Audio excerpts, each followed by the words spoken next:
Every solution leads to another problem, and every problem loops back again. Discover paradoxes that no one can solve. Watch to the end and subscribe for more. The trolley problem. Kill one to save five. A trolley speeds down the track. Ahead, 5 people are tied up. You stand by a lever. If you pull it, the trolley switches tracks. Only one person is on that line. Do nothing. 5 die. Pull the lever. 1 dies. What do you do? It sounds simple. It never is. Utilitarianism says, pull the lever. Maximize well-being. Save the most lives. 1 life for 5? A good deal. But is it? Is it ever right to kill? Even to save more? Or does the act of killing make you a murderer? Now imagine this. Same trolley. Same 5 people. But instead of a lever, you're on a footbridge. A large man stands beside you. If you push him onto the tracks, the trolley stops. He dies. 5 live. Do you push? Most people won't. Why? It's the same numbers. 1 dies. 5 live. But now it's personal. You're not switching paths. You're pushing a man. It feels different. Because it is. Philosophers call this moral intuition. It's gut over logic. Emotion over numbers. And it gets murky fast. What makes the lever pull okay, but not the push? Both are acts. Both lead to death. Both save 5. Is it proximity, effort, intention? Some say it's about directness. The lever feels indirect, detached. Pushing feels immediate, personal. But if morality depends on distance, what does that say about ethics? Then there's the doctrine of double effect, an ancient idea. You're allowed to cause harm, if harm isn't the goal. Only a side effect. Pulling the lever isn't meant to kill the one. That's just what happens. But pushing the man, his death is the means. So, the former is moral. The latter, not so much. Or is this just a loophole? Now complicate it more. What if the one person is your mother, your child? Would you still pull the lever? What if the 5 are strangers, criminals, people who were going to die soon anyway? Would that change your answer?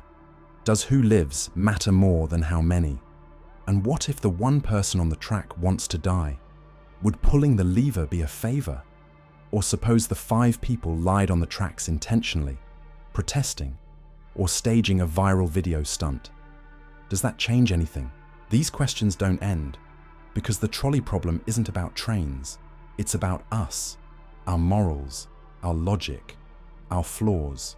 Some argue it's a thought experiment gone stale, too unrealistic, too black and white. But that's the point. Simplicity exposes hidden tension. We like to think we're moral, that we do the right thing. But the right thing is slippery. Autonomous cars face this dilemma. Every second.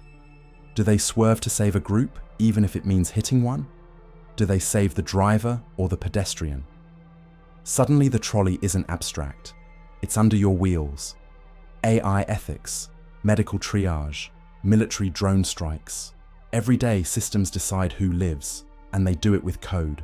But someone wrote that code. Someone made that call. The trolley problem is not just a game, it's programming reality. Let's flip it again. What if doing nothing is also a choice? By not pulling the lever, a decision is still made. 5 die. Inaction has consequences. Are you still responsible? This is where deontology enters. From Kant, it says, morality is duty. Rules matter more than outcomes. Never use people as means to an end, even for the greater good. Under this lens, pulling the lever? Wrong. Pushing the man? Definitely wrong.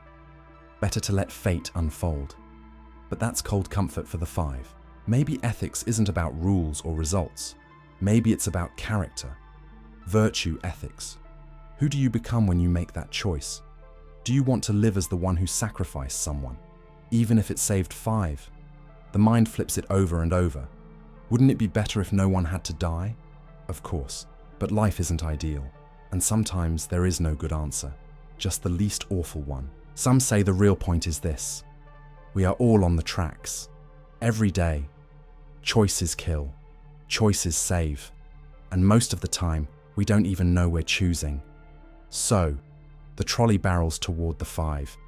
Your hand hovers over the lever, and in that moment, your philosophy is no longer theory, it's reality, and someone is about to die. What do? The Sorites paradox. How many grains make a heap? You place a single grain of sand on the ground. No one calls it a heap. Add a second grain. Still not a heap. A third, a fourth. Nothing changes. It's still not a heap. But you keep going. At some point, people start to say it is. But when exactly does that happen? One grain isn't a heap. That's clear. But if adding just one grain never makes a difference, then you could keep adding grains forever and still never have a heap, which is strange, because at some point, it obviously becomes one. That's the paradox. The logic is simple. Remove one grain from a heap, and it's still a heap. If that's always true, you can keep removing grains, and it will never stop being a heap, even when there's just one left, which again makes no sense. Something breaks along the way. The Sorites paradox shows how vague our words really are. Heap is not a mathematical term. It has no fixed number. It's a soft concept, fuzzy. It floats somewhere in language, but we treat it like a solid thing until it fails us, and it always does. It's not just about sand. It's about every vague word we use. Bald, rich, tall, old. How many hairs make someone bald? How much money makes someone rich? When does a person stop being young?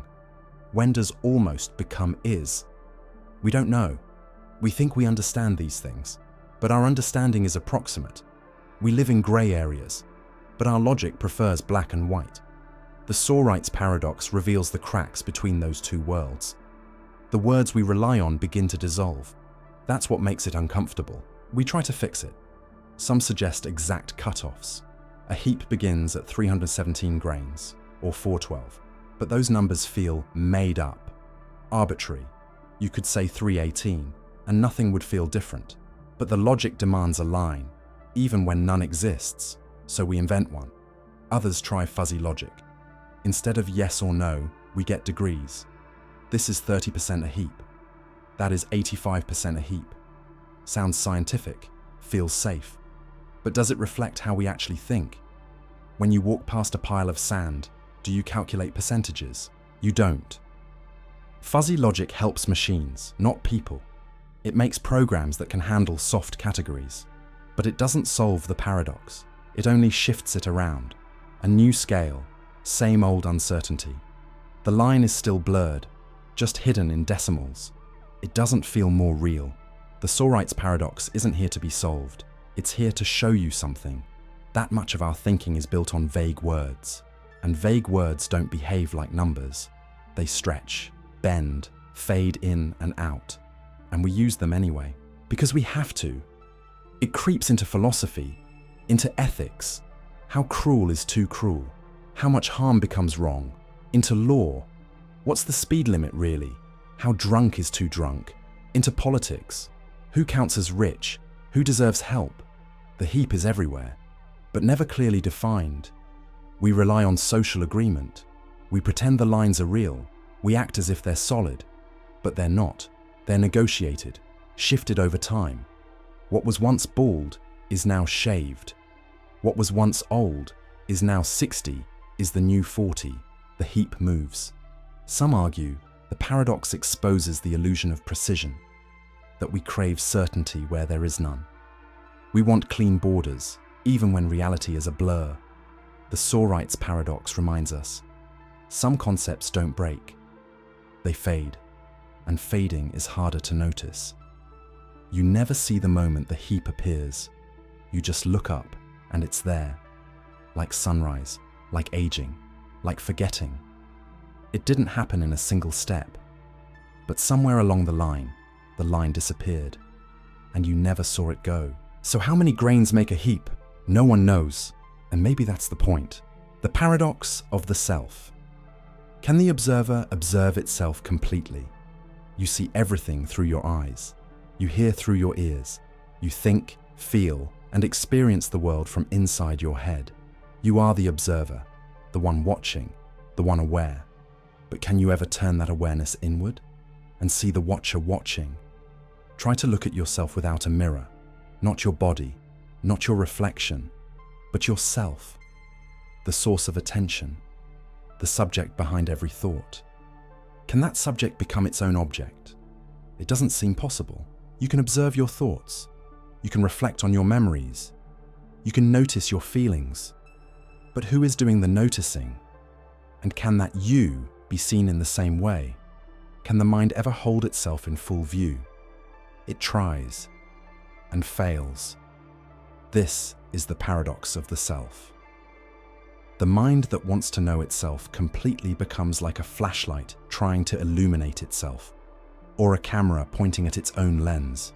It can get close, it can infer, but it can never fully arrive. The angle is always wrong. The moment you look inward, you divide. The observer and the observed, the thinker and the thought. But now, which one is really you? The one thinking, or the one noticing the thought? As you try to watch, something slips away. You're always one step behind. Meditation explores this space.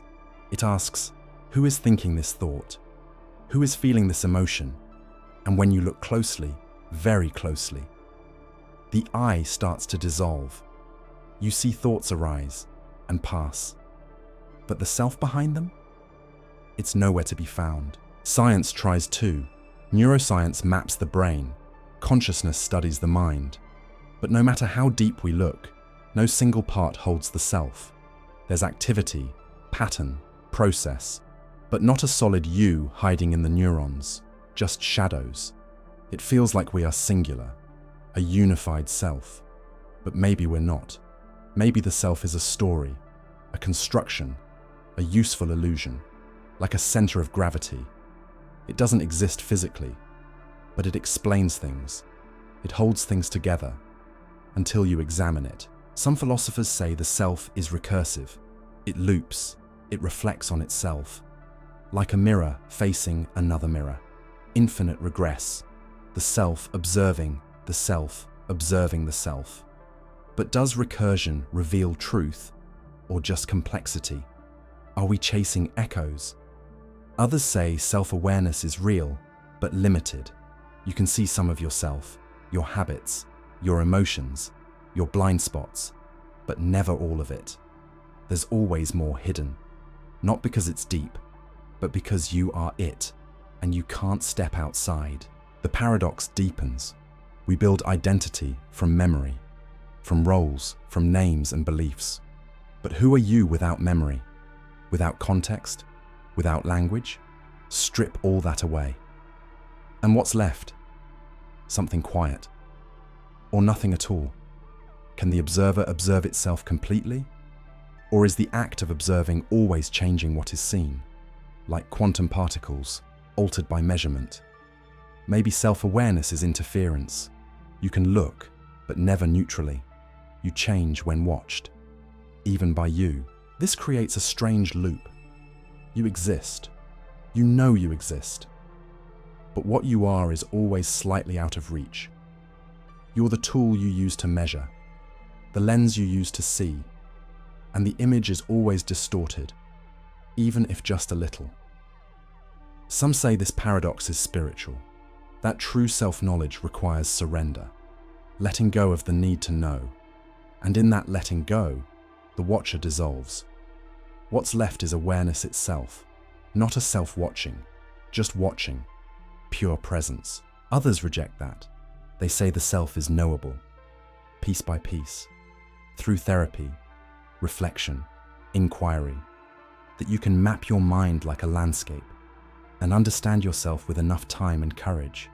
Maybe they're right, but still, something remains ungraspable, a blind spot built into awareness. The eye can see everything, except itself. The self can know anything, except what it is, fully, completely, directly. That last step is missing. Maybe that's the point. Maybe mystery is part of being conscious, a feature, not a flaw. The self is not an object, it's a process, an unfolding, always present, always changing, always just out of reach. And maybe that's okay. The paradox of the Theseus person. Are you the same person? Over time, imagine a ship. Every plank is replaced, one by one. The sails, the rudder, even the nails. Years later, not a single original part remains. Is it still the same ship? Now imagine that ship is you. Your cells die and regenerate. Your memories fade and warp. Your body changes. Your beliefs shift. Are you the same person you were 5 years ago? 10? As a child? Or is that person gone? And who are you now? This is the paradox of the Theseus person, based on the ship of Theseus. Only this time, it's not wood that's replaced. It's your flesh, your thoughts, your identity. You change slowly, invisibly, but constantly, piece by piece. Biologically, you're not who you were. Most of your body's atoms are gone, recycled, replaced. Your brain has rewired itself countless times, and yet you still say, "That was me." You still claim your past like it's part of you, but is it? Maybe identity isn't about material. Maybe it's memory, continuity, a story you tell yourself. But stories can lie. Memory can be false. People forget entire years, traumas, lives. Does losing the memory mean losing the self? It's not so clear. Some say the self is a pattern, a psychological continuity. You are the arc, not the pieces. But even arcs can break. What happens after trauma, brain injury, dementia? Is someone still them if their mind no longer remembers? Or has the person ended? Now flip it. What if you recreated yourself perfectly? Same body, same memories, a clone with your history. Would that be you? If so, could multiple versions of you exist? If not, what's missing from the copy? Where is the real you? The deeper you look, the more it dissolves. Identity starts to blur. Are you your body, your thoughts, your name, your choices? Strip any of it away, and something still feels like you. But try to point at it, and it vanishes. You say I without question. But who is the I that says it? Today's version, last year's, next year's? Maybe the self is not a fixed object, but a moving flame, always flickering, always changing, still somehow one thing, and yet never the same. There's comfort in sameness, in continuity, but what if identity is an illusion, a trick of memory, a survival tool? If who you are is constantly rebuilt, then perhaps stability is just a story, a soft lie we live with, because we need to. Philosophy doesn't resolve this, it deepens it.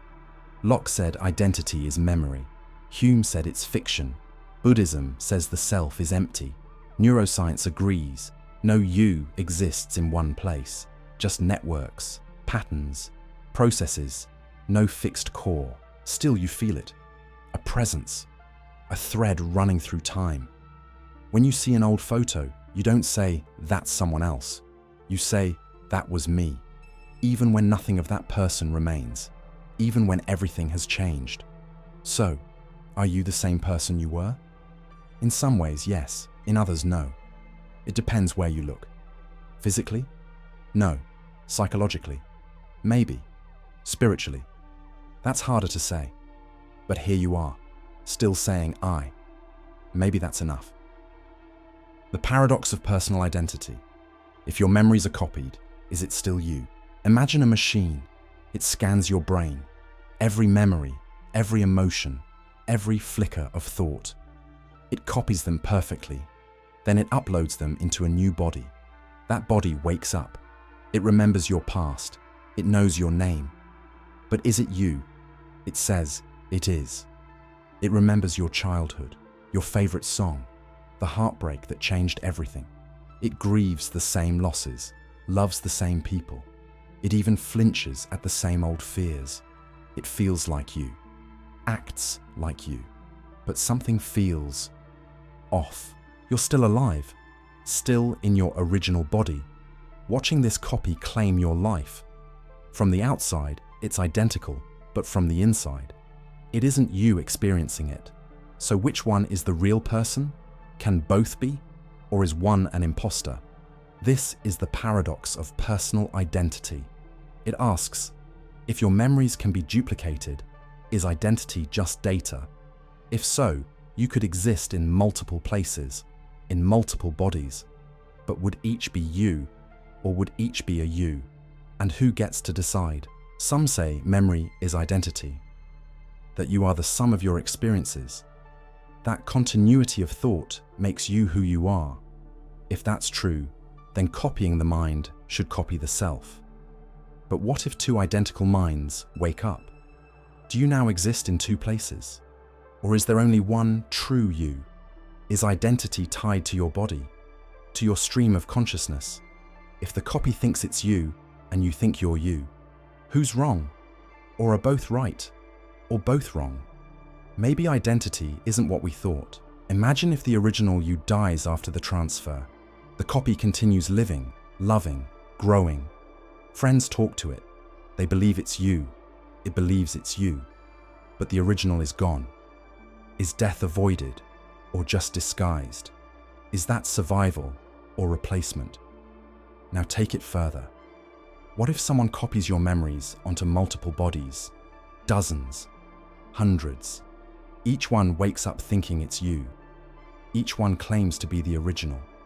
But they can't all be you. So who are they? Or were you never singular? The paradox cuts deep. It asks what makes you, you. Is it memory, soul, body, consciousness, pattern, perspective? If it's just memory, then copies should be valid. But our instincts resist that. Something feels missing. Something can't be cloned. Some argue that continuity matters. A copied memory isn't your memory. It's just a copy, like printing a photograph. The image is the same, but the original moment is gone. Only the echo remains. And echoes don't live. But then, what are we? If memory fades, are we fading too? If brain damage erases your past, are you still the same person? What if you wake with no memory at all? Are you someone new? Someone else? Or just blank? The paradox has no clean answer, only haunting possibilities. Maybe identity isn't a thing, it's a process, a flow of experience. Not a file to be copied, but a flame that can't be relit. Once it's gone, and nothing replaces it. Or maybe the copy is you, just in a new shell. And that's what matters. Continuity of self, even if the body breaks. Maybe one day, that's how we'll live forever, through memory, through code. But will it still feel like us? So if your memories are copied, perfectly, completely, is it still you? Or just something that thinks it is? And is there even a difference? The paradox of consciousness. How can consciousness be aware of itself? You close your eyes, you sit in silence. Thoughts arise. You notice them. You observe the inner world unfolding. But then a question appears. What exactly is doing the observing? And how can it observe itself? Consciousness is always pointed outward or inward. It sees, it knows, it feels. But can it turn directly on itself? Not its contents, not its thoughts, but its own nature, the awareness behind everything. Can it be both subject and object? This is the paradox. To see something, you must stand apart from it. But how can you stand apart from the very thing that makes seeing possible? It's like a finger trying to touch itself, a knife trying to cut itself. Awareness turning inward disappears. Try it now. Look for the one who is looking. You'll find thoughts, feelings, sensations. But the watcher, the seer, it's always just out of reach, like trying to see your own eyes without a mirror. You are the mirror. Some say consciousness is self-revealing, that it doesn't need to look at itself, because it is itself, like light that illuminates without being seen. You don't need to observe it, you only need to be it. But that answer feels like a riddle. Others believe it's recursive. Consciousness aware of being conscious, a loop, a hall of mirrors, infinite self-reference. But does that explain the feeling of I, or just describe its architecture? Are we just describing reflections? Science struggles here. It can measure brain activity. It can trace awareness to networks and signals. But the experience of consciousness, what it feels like to be aware, is untouched. The lights are on, but no one knows why or how. This is the hard problem of consciousness. Explaining why there's something it's like to be you. Not just neurons firing, but the warm, fluid flow of knowing, of presence. And when that knowing turns back on itself, things get strange. In deep meditation, the mind quiets, thoughts slow, and what remains is just awareness, empty, still, watching itself, not as a thing, but as space, consciousness without content, a mirror with nothing in it. But it's still there. Some traditions say that's the core of self, not personality, not memory, but raw, silent awareness. The one thing that never changes, always present, always here. It cannot be seen, but it is what sees. It is what says, I am. But philosophy resists that. It asks, if consciousness can't be examined, is it even real? Is it just a side effect of the brain? A byproduct of complexity? If it can't be located, touched, defined, does it exist at all? Or is it illusion? But illusions appear to someone. Dreams are dreamt by something. Even doubt requires a doubter. If consciousness is an illusion, it's the one illusion that includes everything, even the thought that it's not real. So how can consciousness be aware of itself? Maybe it can't. Maybe it can only reflect. Or maybe the question is wrong.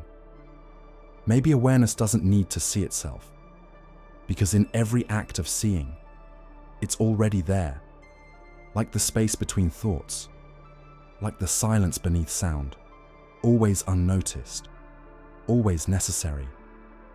You never really find it, you just fall into it. And once you do, the search ends, because there's nothing left to search for. Brain in a vat. Are you really experiencing reality? Imagine this. You're not in a body. You're not in a world. You are a brain, suspended in a vat, connected to a computer. That machine feeds you signals, perfectly simulated sounds, artificial light, the feeling of wind, warmth, pain, your memories, simulated, your friends, code, your thoughts, reactions to input, your entire life, generated by algorithms. And if the illusion is flawless, would you even know? Could you ever tell the difference between reality and a convincing imitation? Would it even matter if you could? This is the brain in a vat thought experiment, a modern retelling of Descartes' evil demon. It asks one quiet but terrifying question. If all your experiences can be faked, then how do you know what's real? Every sound you hear, every object you touch, every word you read, all of it could be fed to your brain by wires. And if your brain believes it's real, then isn't that enough? Or is something essential lost when truth disappears? How do you measure realness? Try to disprove it.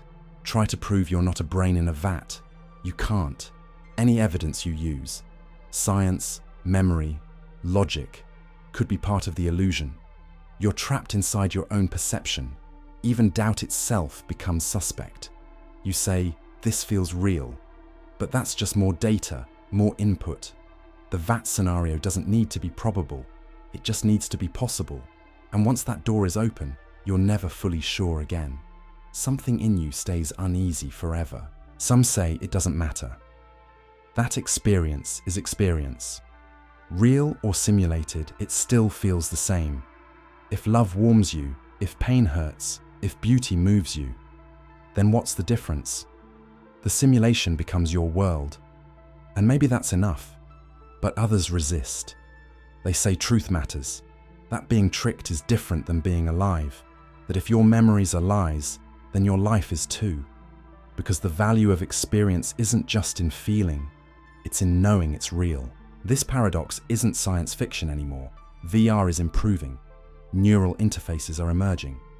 Soon, simulations may feel indistinguishable from reality. A digital sunset, a synthetic voice, a fabricated embrace. If you can't tell the difference, have you already lost something? And worse, what if you don't care? What if you prefer the dream? A better life, curated and comfortable. No chaos, no pain, just sweet illusion. Would you stay plugged in? Or would you still choose the truth? Philosophers have wrestled with this for centuries. Descartes said, "I think, therefore I am." That even if you're deceived, something must exist to be deceived. But this only solves half the puzzle. Yes, there's a thinker. But what are you? A brain? A process? A puppet in someone else's game? The vat makes no claims about your origin, only your prison. And knowing you exist isn't the same as knowing what that means. You're real. But so is the question. So, are you really experiencing reality? Or are you dreaming in a machine? Is this world a lie? Is this screen a stage? Are these words part of the script? Or are they a message from outside, nudging you awake? The scariest part of the brain in a vat isn't the deception. It's the silence, the lack of answers, the endless loop of questioning, the possibility that you'll never know. Paradox of free will. How free are your choices? If your brain follows physics, you make choices every day. What to eat, what to say, whether to stay or leave. You feel free. You feel like you're in control, like the future is open and you're the one steering. But pause for a moment. Look closer. Every thought you have is caused by something. Every choice arises from neurons, chemicals, signals, reactions, and each of those follows laws. Not laws you choose, but the laws of physics. So how free are you really? This is the paradox of free will. The mind says, I decide. The body obeys. But beneath that, everything runs on mechanisms. Your brain is made of matter. That matter behaves predictably. Atoms don't improvise. Molecules don't rebel. Your neurons fire because of prior states. Those prior states came from your past, and on, like falling dominoes. The pattern feels complex, but the cause is rigid. If everything has a cause, can anything be free? Determinism says no. It says every event is the result of previous events. Your choices? Just the inevitable result of what came before. You didn't pick your parents, or your childhood, or your biology. Yet all those things shape your desires, your fears, your personality. You feel like you're choosing, but you're following paths laid down long before you arrived. Is that freedom? Or a well-dressed illusion? Even randomness doesn't help. If the universe has quantum uncertainty, that just makes things unpredictable, not free. If your brain acts randomly, that's not free will, it's noise, it's luck. You didn't choose it, you didn't control it. So if strict causality removes freedom and randomness doesn't add it, then where does that leave choice? Stuck between a rock and a soft place. Some philosophers embrace this. They say free will is an illusion, a story told after the fact. Your brain makes the decision before you even notice. Then you rationalize it. You feel like you chose. But the choosing already happened, behind the curtain, without your input.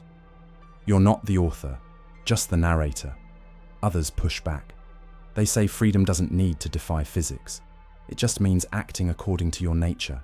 If you're not forced, not coerced, if your actions reflect your character, then you're free, even if your character was shaped by causes. But is that real choice, or just internal momentum? The question cuts deep, because it touches morality. If no one truly chooses, how can anyone be blamed, punished, Forgiven. If a criminal couldn't have acted differently, is he still guilty?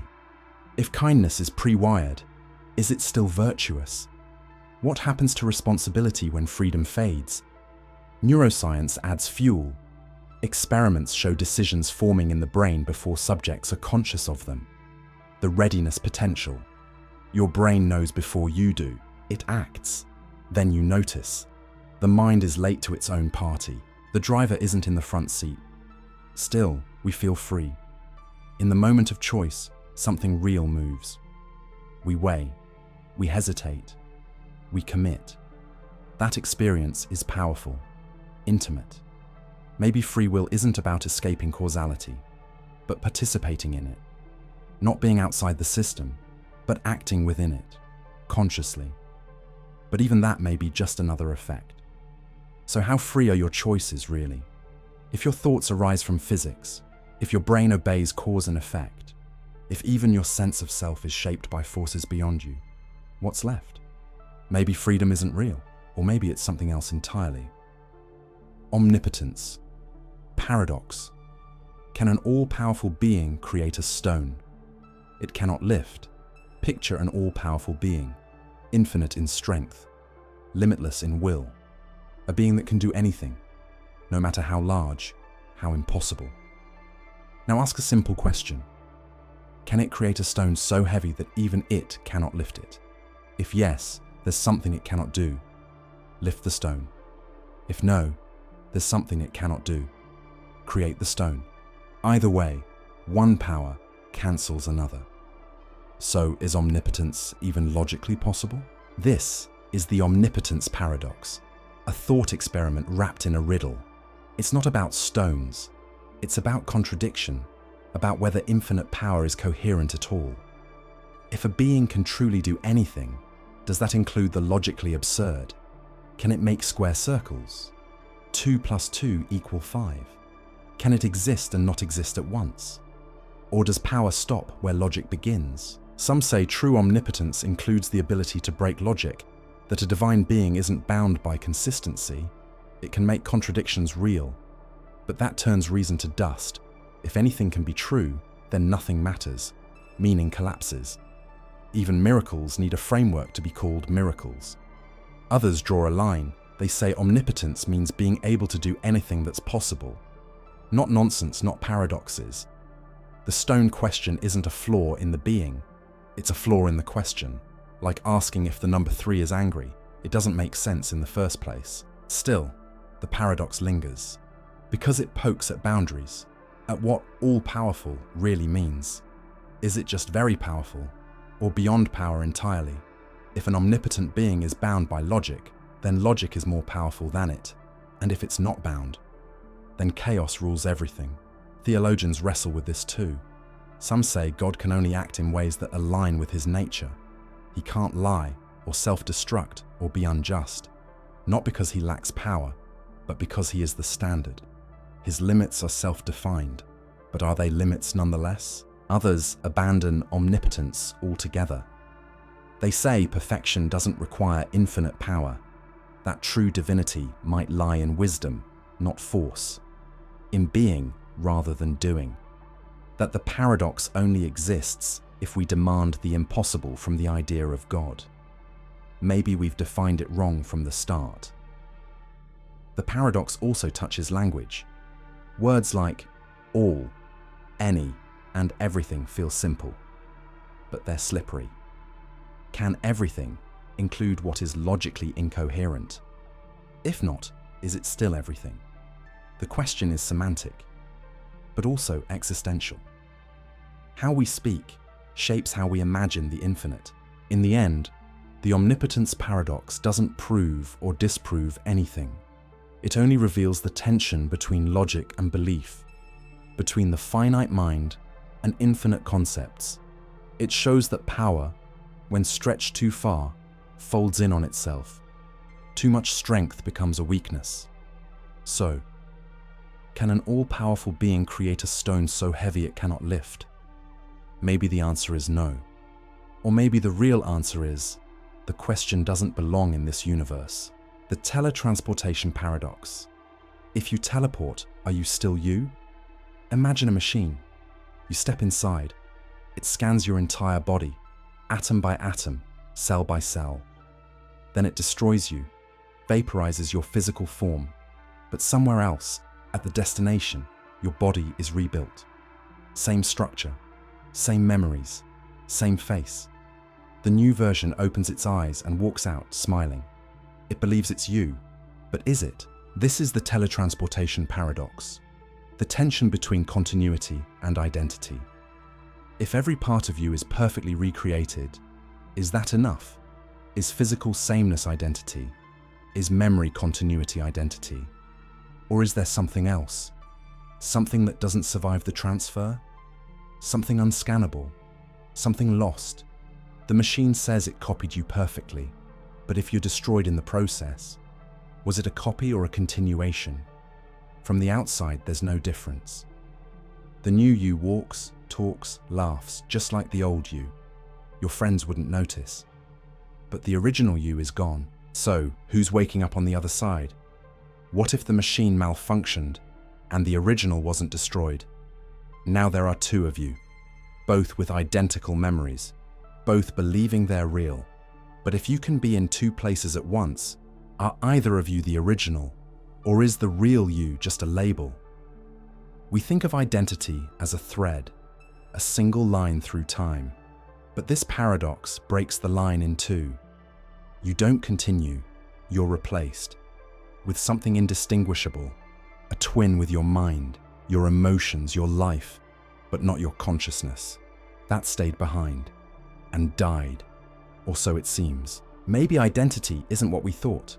Maybe it's not the soul, not the body, not even the mind. Maybe you are a process, a pattern, a moment-to-moment unfolding. In that case, teleportation just continues the pattern, unbroken. Nothing essential is lost, except the illusion of permanence. Others reject this. They say what matters is continuity of consciousness, the unbroken stream of experience. If the lights go out, even briefly, something ends. If there's a gap between who you were and who appears next, then the thread has snapped. This makes teleportation a kind of death, clean, painless, hidden, but death nonetheless. And the person who appears after is a replacement, a perfect lie. And that lie believes it's you, so much that it never questions itself, which makes it harder to detect. Some say that's all we are, stories that keep themselves going. You feel like you're one continuous self, but your body changes, your memories change, your thoughts change. You die and are reborn in microseconds. So what's the difference if it happens all at once? Teleportation just condenses what already happens. Cells regenerate, memories fade. You are not the same person you were 5 years ago, but you still say I. The only real difference is that the paradox makes the replacement visible. It turns the blur into a break. So, if you teleport, are you still you? If everything is copied perfectly, does it matter? Or is the you that asks the question already gone, replaced by something that simply thinks it never was? The liar paradox. This sentence is false. Is it true or false? Read the sentence carefully. This sentence is false. Only 5 words. Perfectly clear. But the moment you try to answer, logic begins to slip. If the sentence is true, then what it says must hold. But it says it's false, so it can't be true. And if it's false, then it isn't false. It's actually true. You've just stepped into a loop. This is the liar paradox, a self-referential puzzle that breaks the machinery of truth. It looks harmless, but it crashes systems.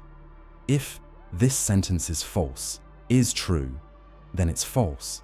If it's false, then it's true. It doesn't land. It just spins, and there's no safe ground to stand on. Some call it a glitch in language. Others, a crack in logic itself. It exposes something fragile in the way we handle truth. Normally, a sentence is either true or false. Not both, not neither. But here, the binary collapses.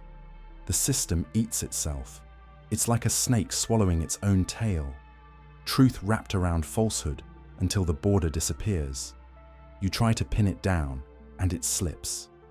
No matter what answer you give, the sentence defies it. It becomes a mirror that reflects contradiction, a paradox with no bottom. Philosophers have tried to solve it. Some say the sentence is meaningless, a linguistic illusion.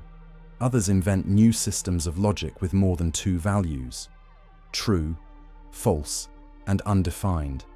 But that only pushes the problem into new territory. It never really dies. The liar paradox isn't alone.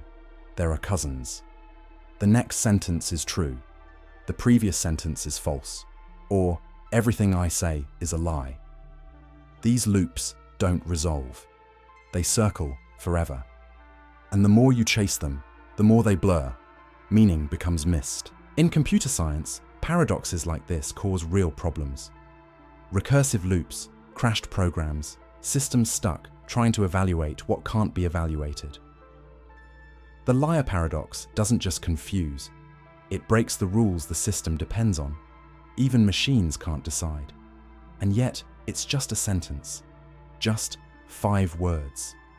But those 5 words reveal something profound. That truth isn't always neat. That language can fold back on itself. That some ideas defy resolution. Not because they're unclear, but because they're too precise. Too sharp for the tools we use. So, is the sentence true or false? The answer is yes, and no, and both, and neither. It doesn't fit into the box. It is the box, folded in half, collapsing inward. A question that unravels the very concept of answers, not to confuse, but to reveal. Russell's paradox, the set of all sets that do not contain themselves. It begins with a simple idea. Imagine a set, not of apples or numbers or colors, but a set of sets. Some of these sets are ordinary. They might contain elements like numbers or letters. Some are more curious. They might contain other sets. And some go a step further. They contain themselves. A set of all sets that include themselves. Strange but possible. Now imagine a different set. One that contains only the sets that do not contain themselves. It's precise, clean. But once you imagine it, once you define it, the question becomes impossible to ignore. Does this set contain itself? And from that question, everything starts to break. If it does contain itself, then it must follow its own rule. But its rule is to only include sets that do not contain themselves, which means it shouldn't contain itself. That's a contradiction. But if it doesn't contain itself, then it meets the criteria. It's a set that doesn't contain itself, which means it should be in the set. Another contradiction. The set can't consistently contain itself or exclude itself. Either answer leads to the other. The logic loops. The system breaks. You've created a sentence the universe refuses to settle, a definition so sharp it cuts itself in half. This is Russell's paradox. It's not just a philosophical puzzle. It shook the roots of mathematics. In the early 1900s, logicians believed they could build all of math from a solid foundation. Set theory. Everything. Numbers, equations, geometry, built from the basic concept of sets. But Russell's paradox exposed a crack, a small flaw in the logic that let contradiction leak in. If set theory allowed this paradox, then how many others might be hidden underneath? The entire structure became questionable. Russell's quiet question rippled through the mathematical world like an earthquake beneath a cathedral. It wasn't just a set, it was a warning. Some tried to solve it by limiting sets. You couldn't create just any set. You had to follow new rules. Type theory was introduced. Levels of language that prevented self-reference. Later, the Zermelo-Fraenkel axioms became the standard. They carefully constructed boundaries that would avoid Russell's trap. Sets couldn't contain themselves. They had to follow a hierarchy. It worked. The paradox was boxed in, neutralized. But the cost was freedom. The elegance of pure set theory was gone. Logic had to protect itself from itself. Foundations were no longer natural. They were guarded, shaped by the fear of collapse. Still, the paradox whispers through every mirror. It's a warning about self-reference, about the dangers of systems that include themselves. It appears in language, in logic, in computer science. It's the barber who shaves all men who do not shave themselves. It's the folder that holds all folders that don't hold themselves. It's the thought that thinks about itself and breaks. Russell's paradox is not just about sets. It's about the limits of knowledge, the boundaries of definitions. It shows us that some questions, though perfectly phrased, cannot be answered without unraveling the very system they belong to. So what do we do with this paradox? Do we ignore it, contain it, reframe it? Or do we sit with it and listen? Because it tells us something important, that not every idea is safe, that some concepts, though they seem harmless, are recursive traps. When you define something too broadly, it can turn inward and devour itself. Russell's paradox asks a quiet, impossible question. What happens when a system includes everything, even itself? The answer is simple. It breaks. Not because it's flawed, but because no system can fully hold itself. Grelling-Nelson paradox.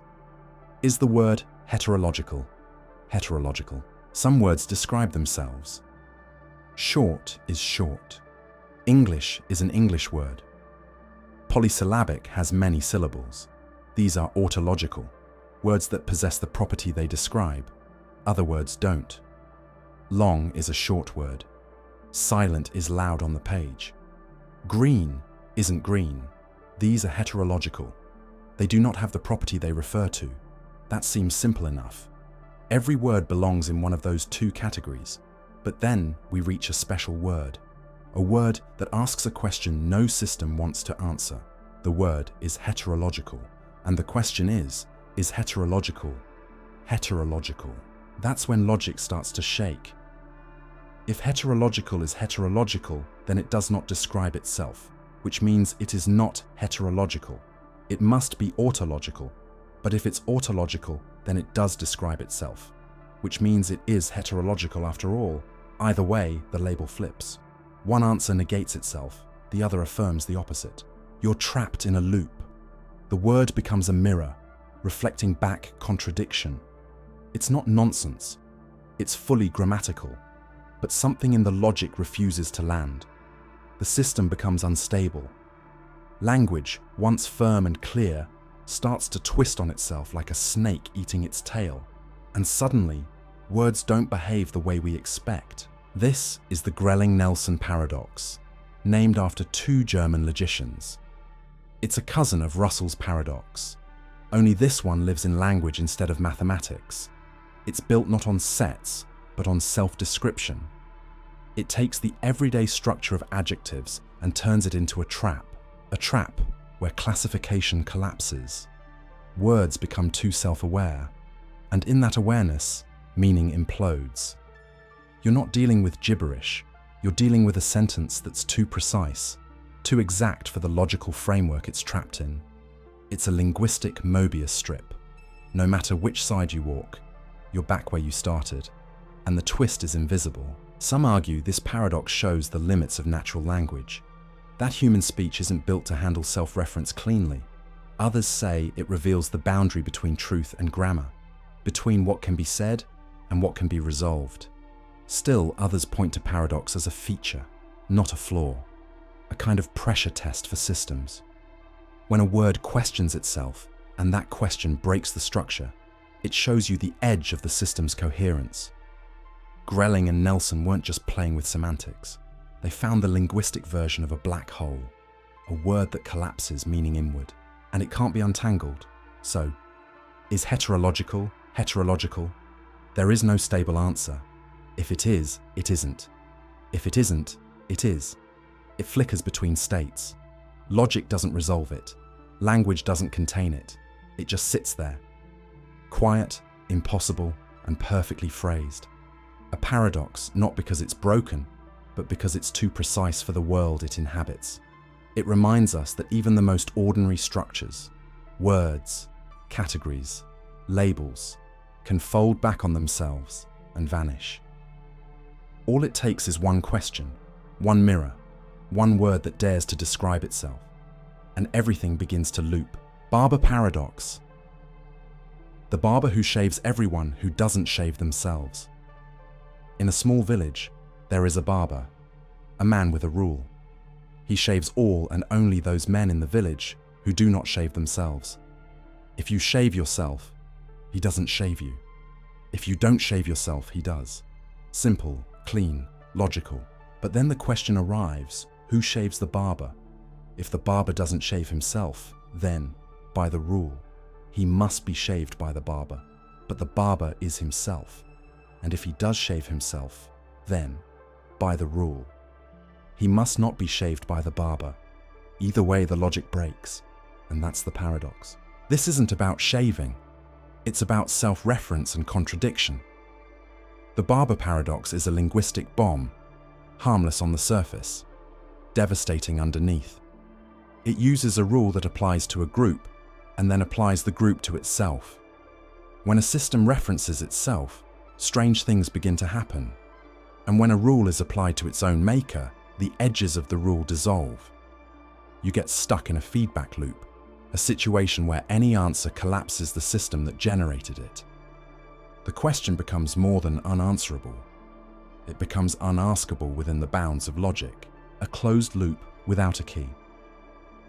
The barber paradox was introduced by Bertrand Russell, the same mind behind Russell's set paradox.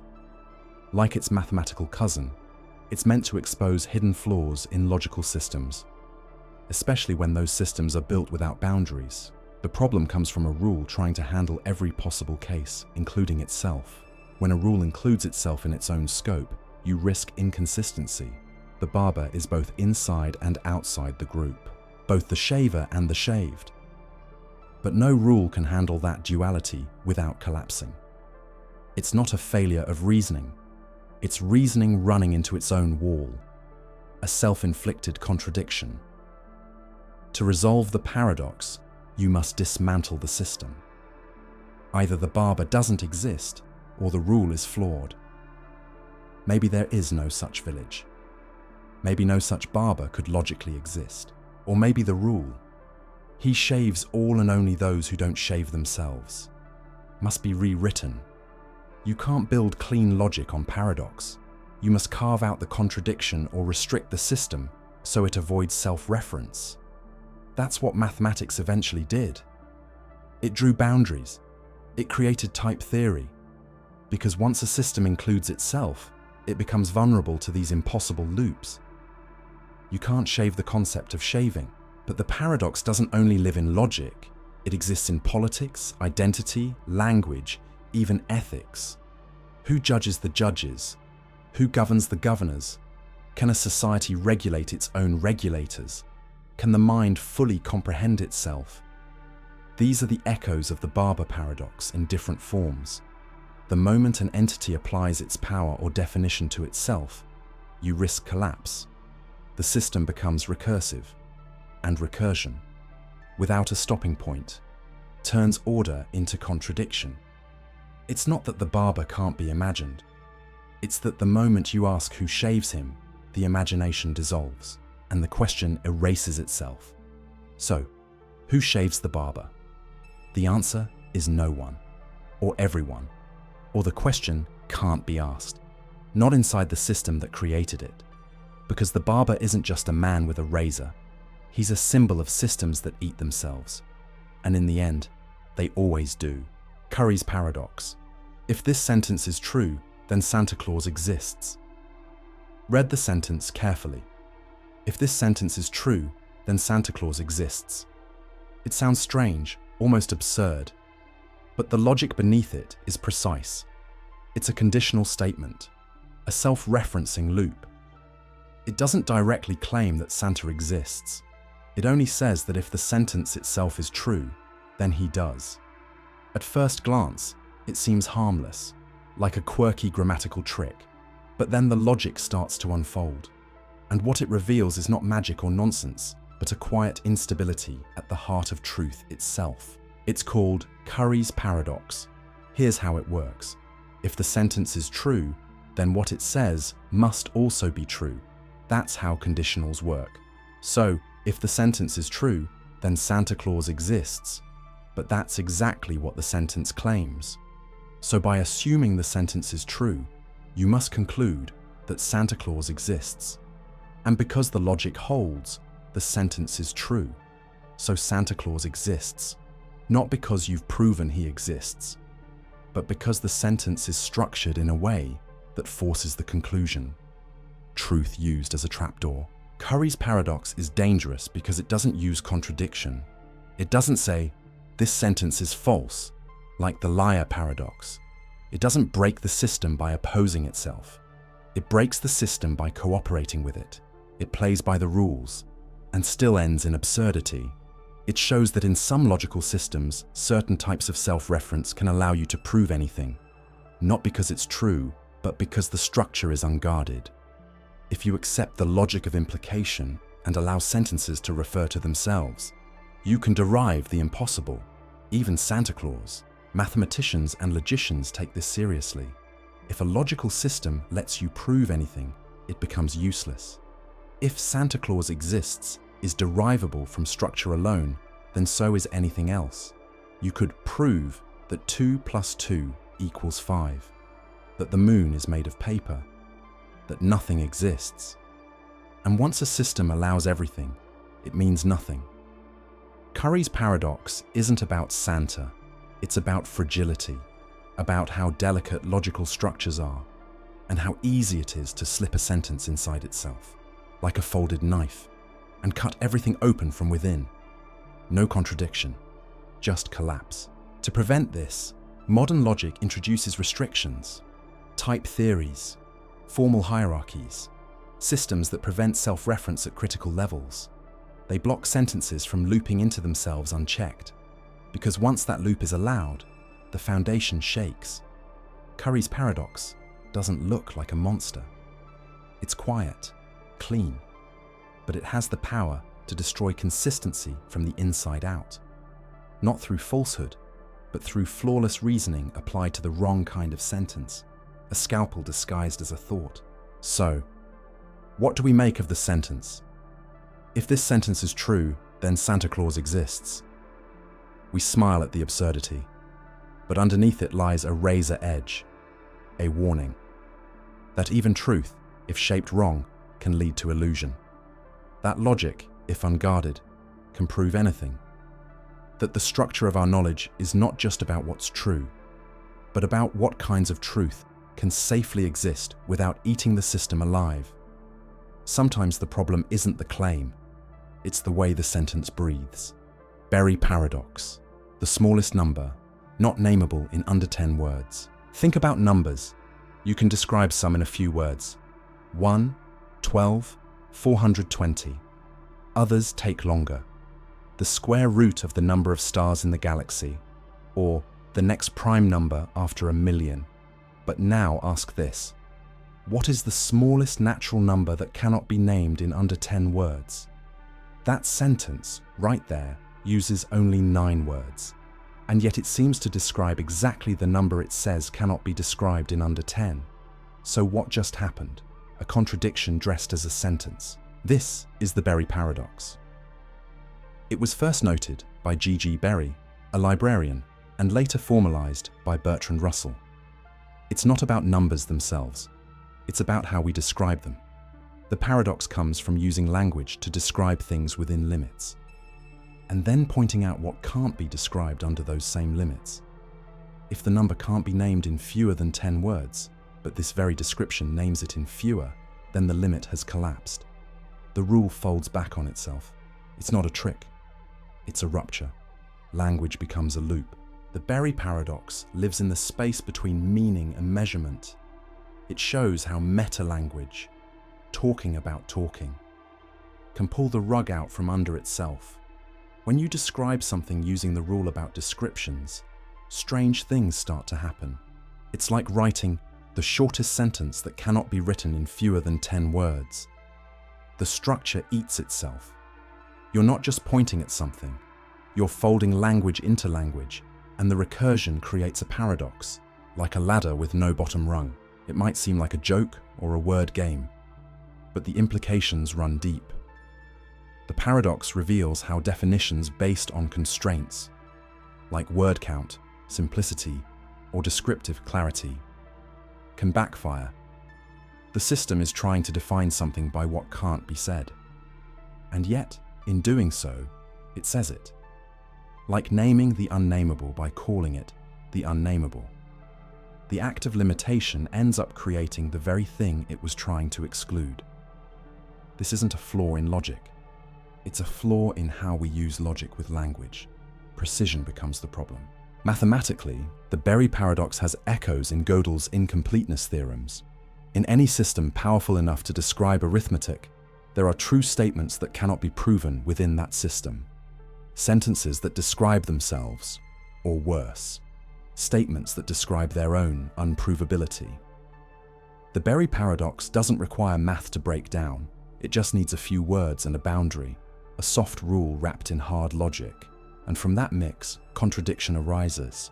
Not because the sentence is false, but because it's too true to live in the system that created it. It names itself into impossibility. So what is the smallest number not nameable in under 10 words? If you can describe it in fewer words, it's not the one. If you can't describe it at all, you'll never reach it. And if you try to describe it by saying it can't be described, then you've already broken the rule. The number vanishes the moment you try to name it. A paradox not of value, but of language, of limit, of logic, twisting back on itself. The number exists only as a contradiction. Jablow's paradox, a paradox of infinite self-reference with no circularity. Imagine an infinite list of sentences. Each one says the same thing in a different way. All the sentences after this one are false. Sentence 1 points to all the others. Sentence 2 points to every sentence that follows it. Sentence 3 does the same, and so on. Each sentence doesn't refer to itself, but it refers to the rest. The loop never closes. There's no direct self-reference, no circle, just an endless cascade of implication. But the contradiction still appears. This is Jablow's paradox, a paradox without a loop. It was introduced by Stephen Jablow in 1993 to show that self-reference is not required for paradox. Most famous paradoxes, like the liar paradox, rely on circular statements like, "This sentence is false." But Jablow built something subtler.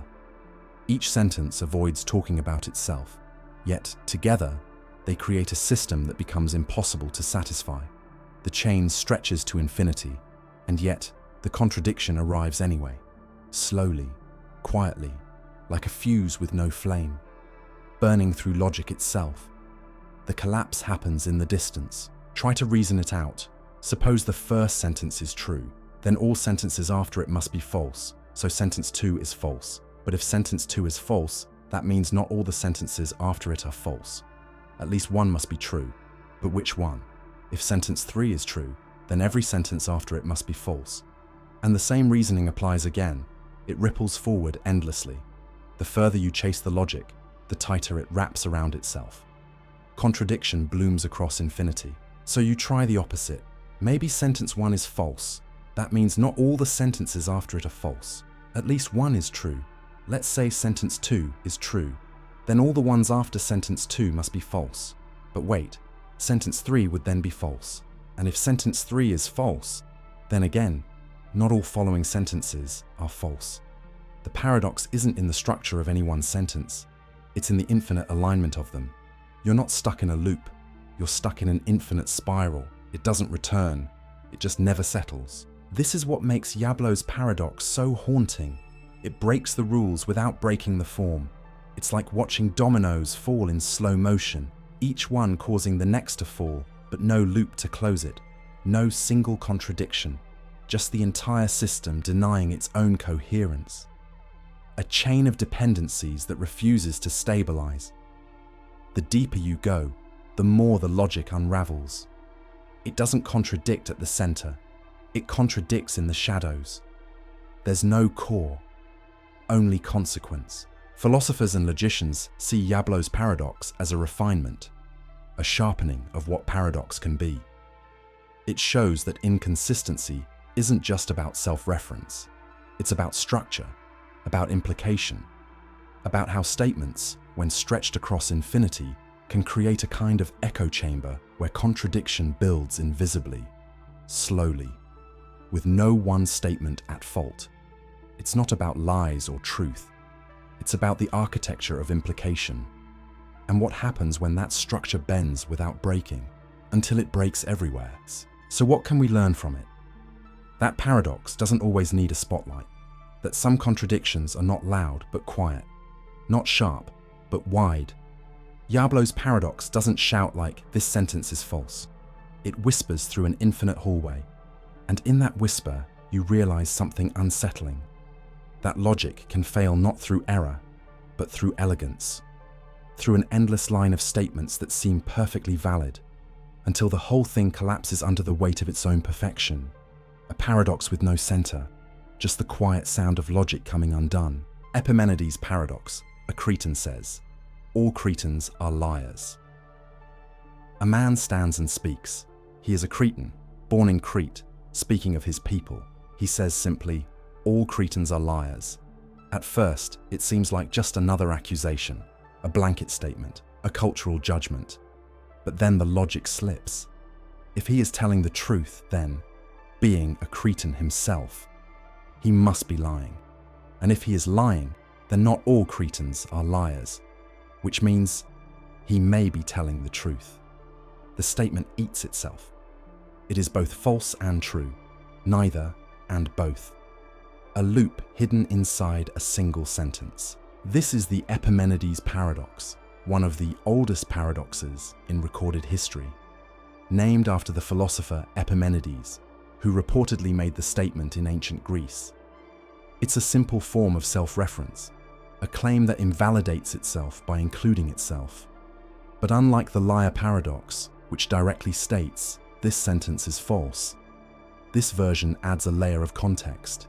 It uses identity, who is speaking, to complicate what is said. A Cretan making a claim about Cretans. His truth unravels because it must pass through himself. The message is poisoned by its own voice. Try to evaluate it logically. Suppose the statement is true. Then every Cretan is a liar, including the one speaking. But if he's a liar, then his claim can't be trusted. It must be false. So maybe the statement is false. But that would mean not all Cretans are liars. At least one must be honest, possibly even Epimenides. But if he's honest, then his statement is true. And you're back at the beginning. You cycle through truth and falsehood endlessly. There's no fixed position, no final verdict, just a sentence chasing its own tail.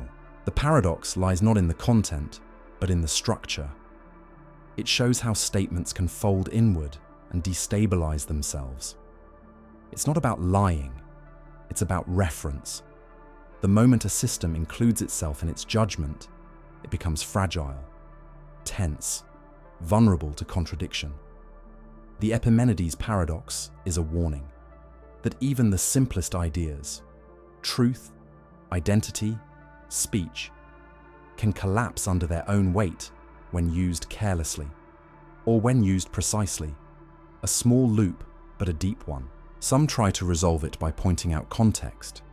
Maybe Epimenides meant most Cretans, or maybe he was lying about lying, which makes the statement true again. But these are escapes, not solutions. The power of the paradox lies in its purity. It's minimal, elegant, just a few words. And yet, it brings logic to a standstill. It exposes a flaw not in the speaker, but in the way we interpret self-referential claims. Truth turns unstable when it looks at itself.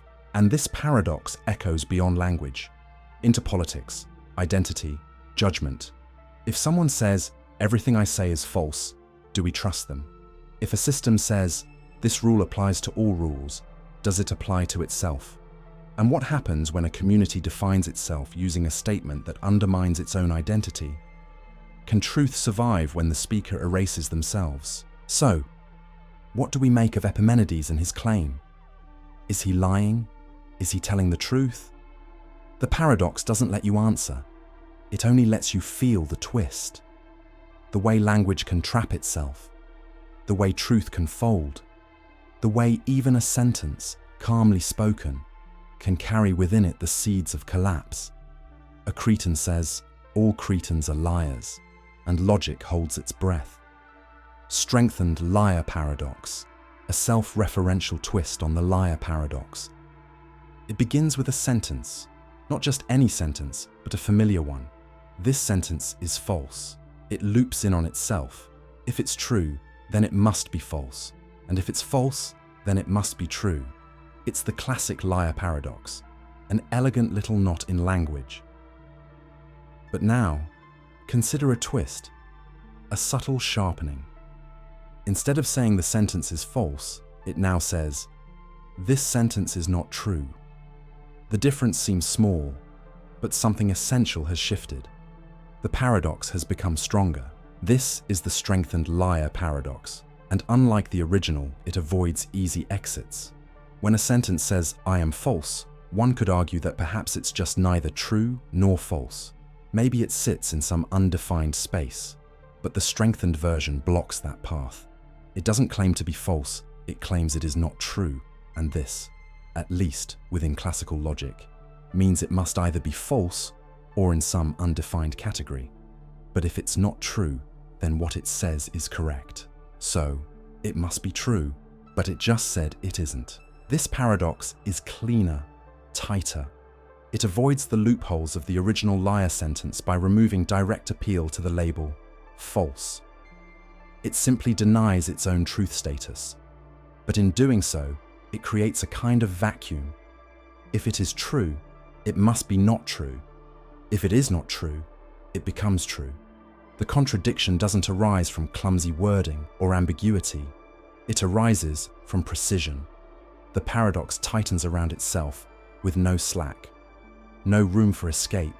It becomes the contradiction it describes. Logicians and philosophers have tried to tame it.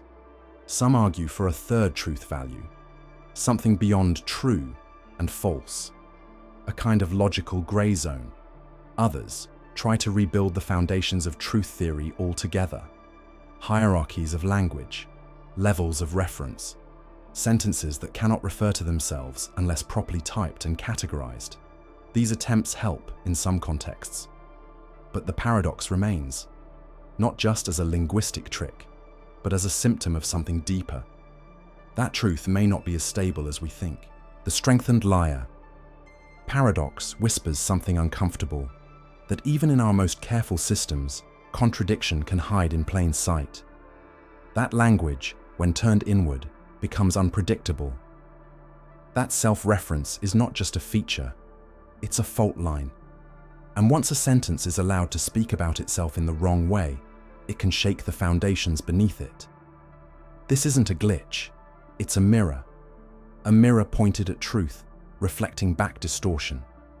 A sentence that destroys itself as it speaks. So what is the truth value of this sentence is not true?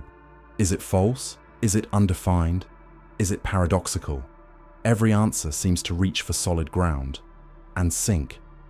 The sentence doesn't want resolution. It exists to reveal the edge of language, the place where logic ends not with error, but with recursion, not with silence, but with infinite repetition. Truth loops, meaning spirals, and the system breaks softly from within. Noah paradox. This sentence is not known to be true. A sentence stands quietly on the page. It says, this sentence is not known to be true. It's not loud. It doesn't claim to be false or to be unknowable. It simply says it is not known. You read it, you try to understand it, and in doing so, you begin to know what it says. But then you stop, because something strange just happened. If you know what it says, and you agree with it, then you know that it is not known, which means you know a sentence that says it isn't known. This is the Noah paradox, a cousin of the liar paradox, but softer, more subtle. Instead of attacking the structure of truth, it challenges the boundaries of knowledge. It asks, what happens when a sentence talks about what is known and includes itself in that reflection? Can a sentence be true, yet remain unknown? And if it becomes known, does it contradict itself in the moment it's understood? Awareness creates the contradiction. Try to accept the sentence as true. Then what it says must be the case. It is not known to be true. But if it is true, and you accept it, then you do know it. Which means it is not the case that it is unknown, which makes it false. So now assume the sentence is false. That means it is known to be true, but that contradicts its own falsehood. You are stuck in a recursion of knowledge, a loop where knowing and not knowing overlap. What makes the Noah paradox different from others is its link to epistemic logic, the study of knowledge itself. It asks not what is true, but what is known to be true. And in that space, self-reference becomes dangerous. A sentence that refers to its own epistemic status becomes like a hall of mirrors. You think you see the sentence, you think you know it, but every time you settle on understanding, the meaning shifts. You cannot know what claims not to be known. Philosophers have tried to resolve it. Some say it shows the limits of our epistemic systems, that we need to separate the language of knowledge from the things being known. Others propose knowledge hierarchies, levels of knowing, each isolated from the one before. Still others embrace the paradox, saying it reflects a real tension in how we think, that there are things which are true, but cannot be known. And the moment we know them, they stop being what they were, like watching a dream vanish in daylight. There are echoes here of Gödel's incompleteness theorems, of truths that exist beyond proof, of systems that cannot contain all their own facts without contradiction. The Noah paradox is not just a sentence, it's a question about the boundary between understanding and unreachability, about how the act of knowing can alter the thing being known. Awareness bends the structure beneath it. So, what do we make of the sentence? This sentence is not known to be true. If we believe it, we undermine it. If we reject it, we affirm it. It does not demand belief or disbelief. It demands caution. It reminds us that knowledge is not just about facts, but about frames, about who is looking and when, and how knowing itself can be the thing that destabilizes what we know. You know the sentence, and in knowing it, it unknows itself.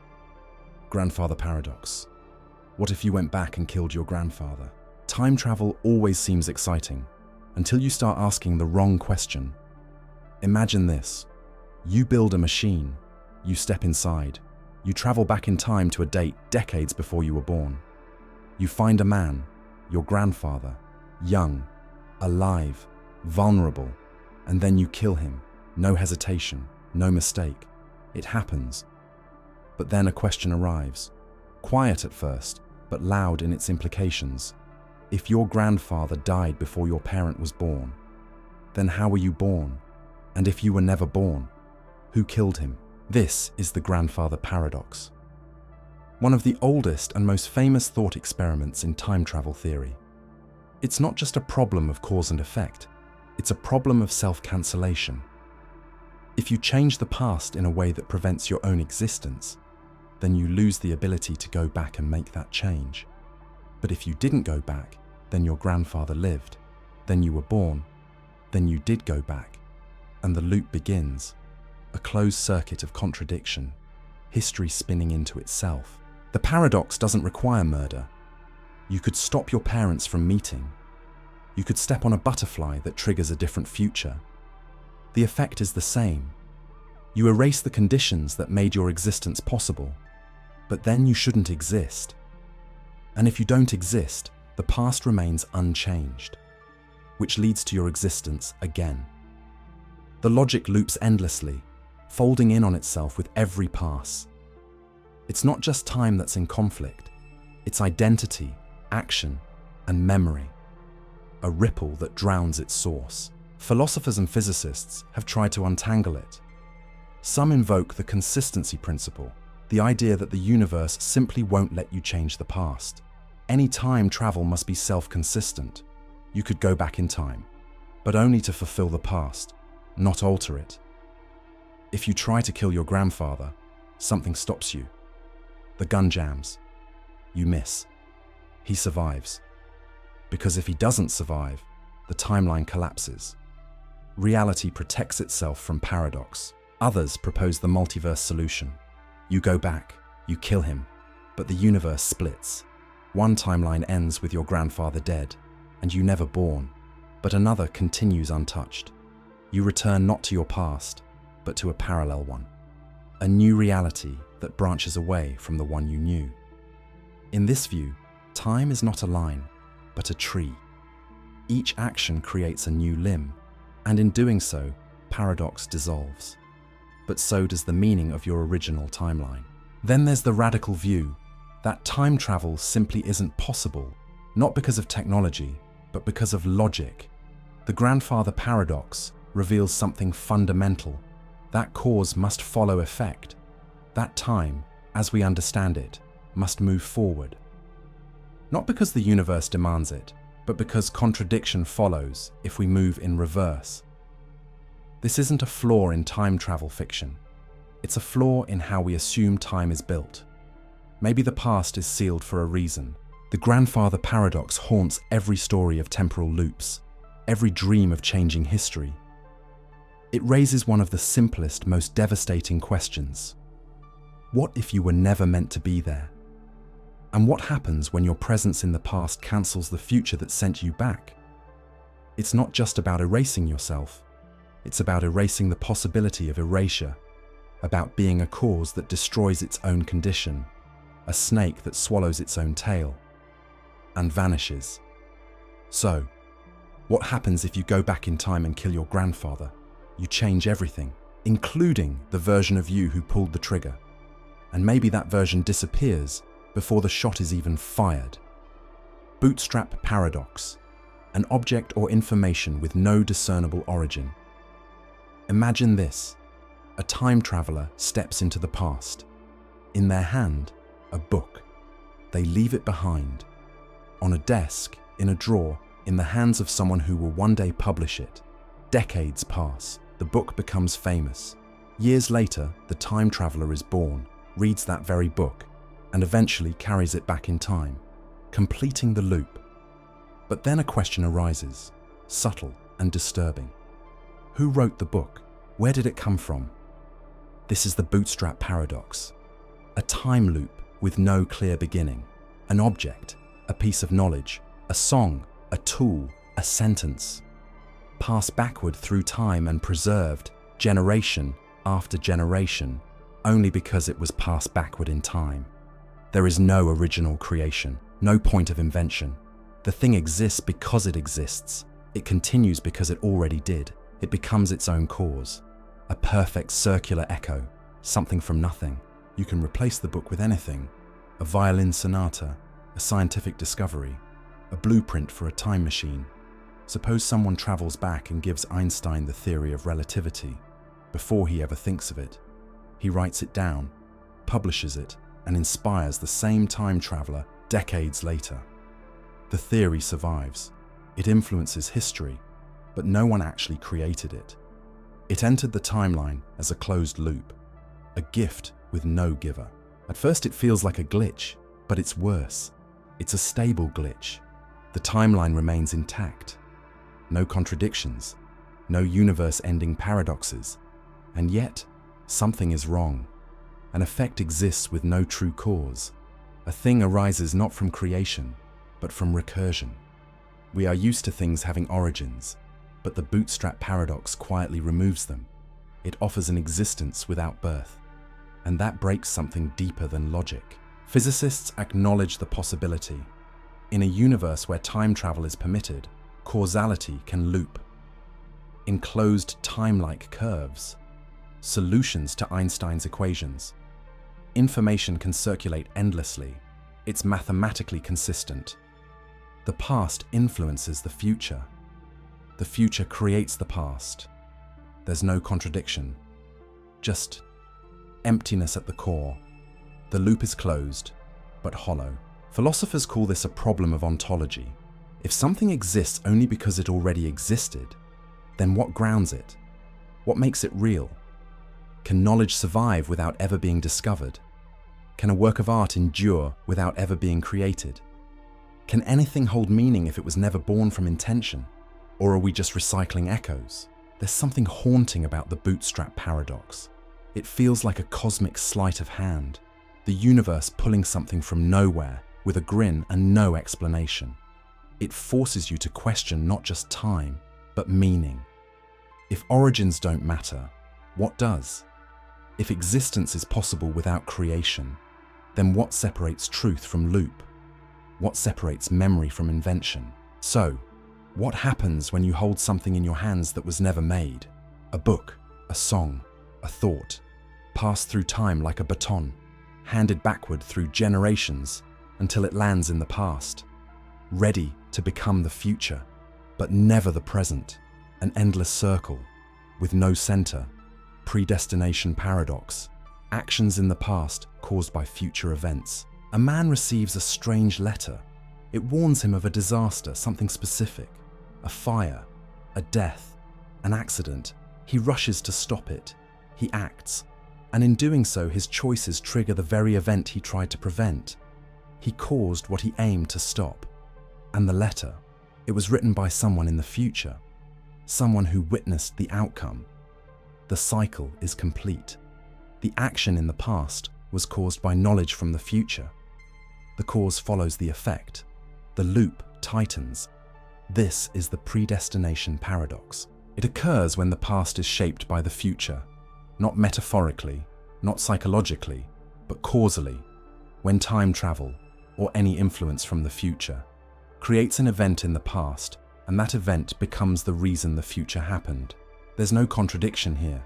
The timeline is consistent, but it's circular. The beginning is also the end. The future reaches backward to pull its own history into place, and no one ever steps outside the loop. Free will begins to fade.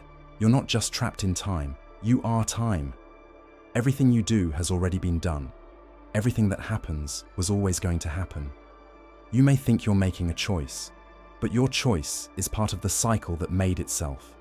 Try to break it, and you only ensure it. Try to run, and you arrive where you were always meant to be. There's no paradox of logic, only one of existence, and it's deeper than it first appears. The classic example, a time traveler goes back to prevent a war, but their interference causes the war to begin. In trying to escape fate, they create it. The paradox isn't in whether they could or should, it's in the fact that they already did. The event exists not because it was meant to happen, but because it always happened. There's no origin, no beginning, just the loop, no story, just the cycle. Philosophers call this ontological determinism. Physicists call it causal consistency. It means that the timeline cannot contain contradictions, but it can contain loops, self-fulfilling events, effects that are also causes. A reality where everything is coherent, but nothing is optional. In this structure, trying to prevent something can be exactly what causes it. You are the reason the thing you feared exists. The predestination paradox is not the same as fate. Fate implies a script, an external force guiding the story. This is different. It's more like a trap that writes itself as it closes. No one is forcing you, but no choice escapes the loop. Your future pulls the past into place, and your past locks the future in stone. Not destiny, just geometry. This paradox echoes through myth, literature, and physics. Oedipus fleeing a prophecy and walking straight into it. A soldier sent back in time who becomes his own grandfather. A message from the future that ensures its own delivery. These stories don't break logic. They bend time into a perfect curve. A story without a beginning. Only motion that never stops. So, what do you do with a life that cannot be undone? If your choices are already part of the timeline, does it matter what you choose? Maybe not. But maybe choice was never about changing the future. Maybe it was about becoming the person who was always going to make it happen. And that's not freedom, but it's something close to truth. Newcomb's paradox, a strange game of prediction and free will. You walk into a room. A table sits in front of you. On it are two boxes. Box A is transparent. Inside it, $1,000 in plain sight. Box B is sealed. You're told that it contains either $1,000 or nothing. A powerful predictor, an entity known for being eerily accurate, has already made a prediction about what you'll choose. If it predicted you would take only box B, it placed the million inside. If it predicted you would take both boxes, it left box B empty.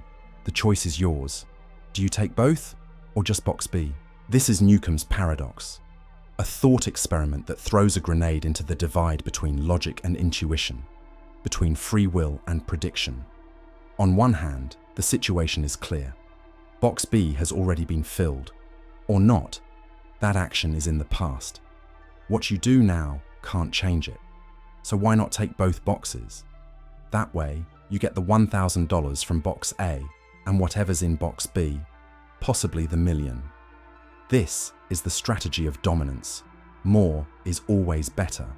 But then the predictor enters your mind. You're told it has never been wrong. Its predictions are based on deep analysis, possibly scanning your brain, your behavior, your soul. And if it knows you'll take both boxes, box B will be empty. If it knows you'll take only box B, it will have already placed the million there. So now the logic shifts. The only way to win big is to take only box B. Trust the prediction. Act as if your choice now somehow causes the past to unfold differently. Welcome to the edge of causality. The paradox is this. Your reasoning depends on how you view time, knowledge, and agency.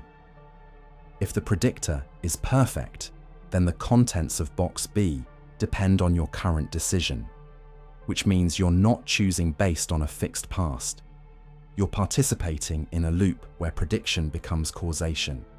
But if you believe your decision is free and untethered from the past, then the predictor has no real power. You are just choosing, and the past is already set.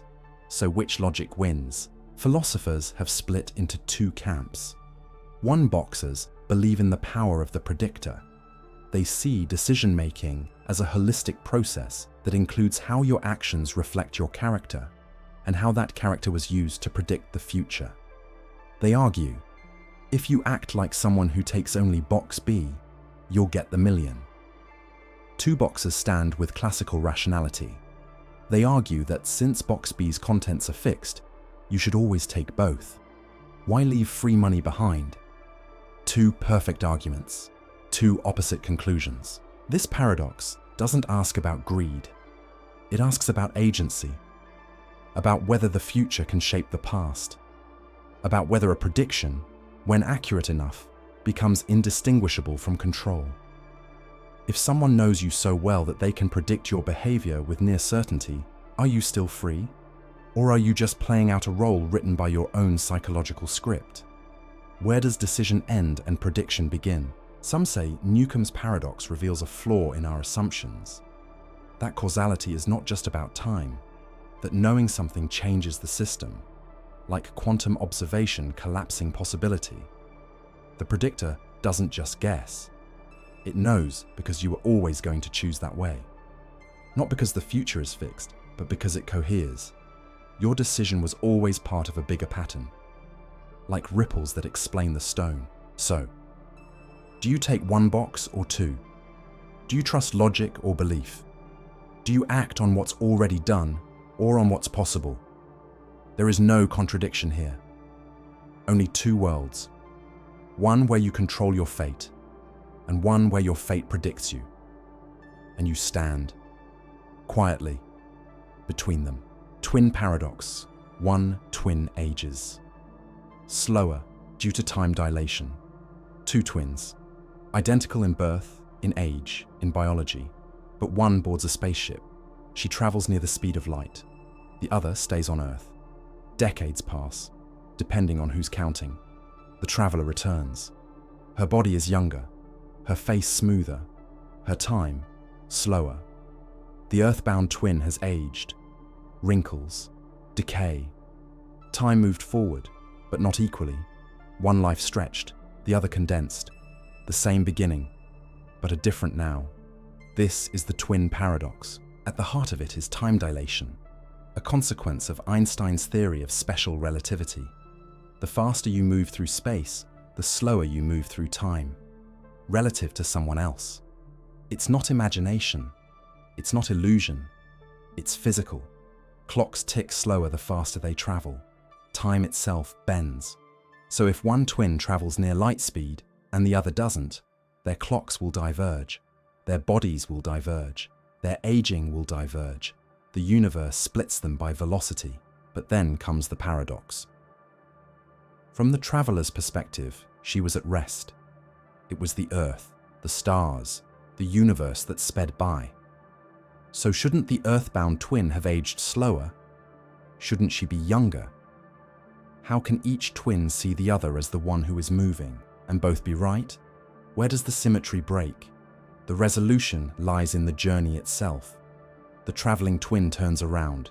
She accelerates. She decelerates. She changes frames of reference, while the earthbound twin remains in an inertial frame, stationary, steady. The traveler breaks that uniform motion.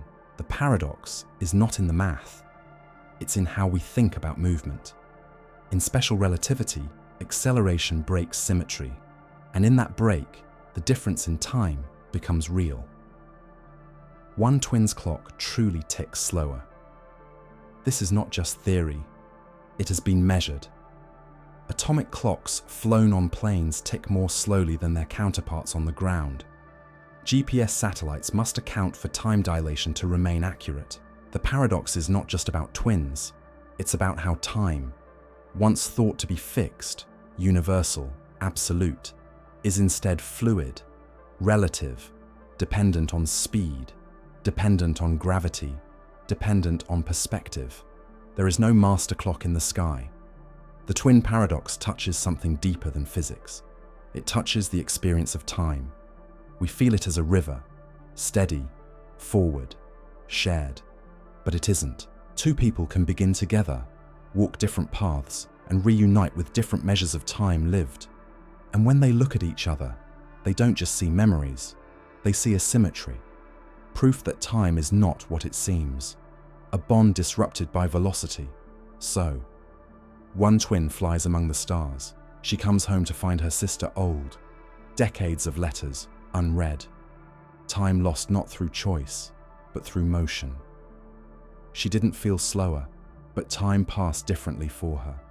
Her own heartbeat proved it, and now she sees what was always true, that even time can pull two lives apart. Fermi paradox. Where is everyone in this vast universe? The numbers don't lie. Hundreds of billions of stars in our galaxy alone, most with planets, many in the habitable zone, some older than our sun, which means, statistically, the universe should be teeming with life. Civilizations, signals, lights, noise, and yet there is only silence. We look, we listen. Nothing answers. Nothing waves back. The universe stares at us like a mirror that doesn't reflect.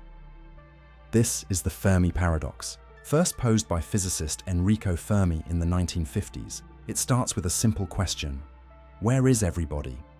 If intelligent life is common, it should have appeared long before us.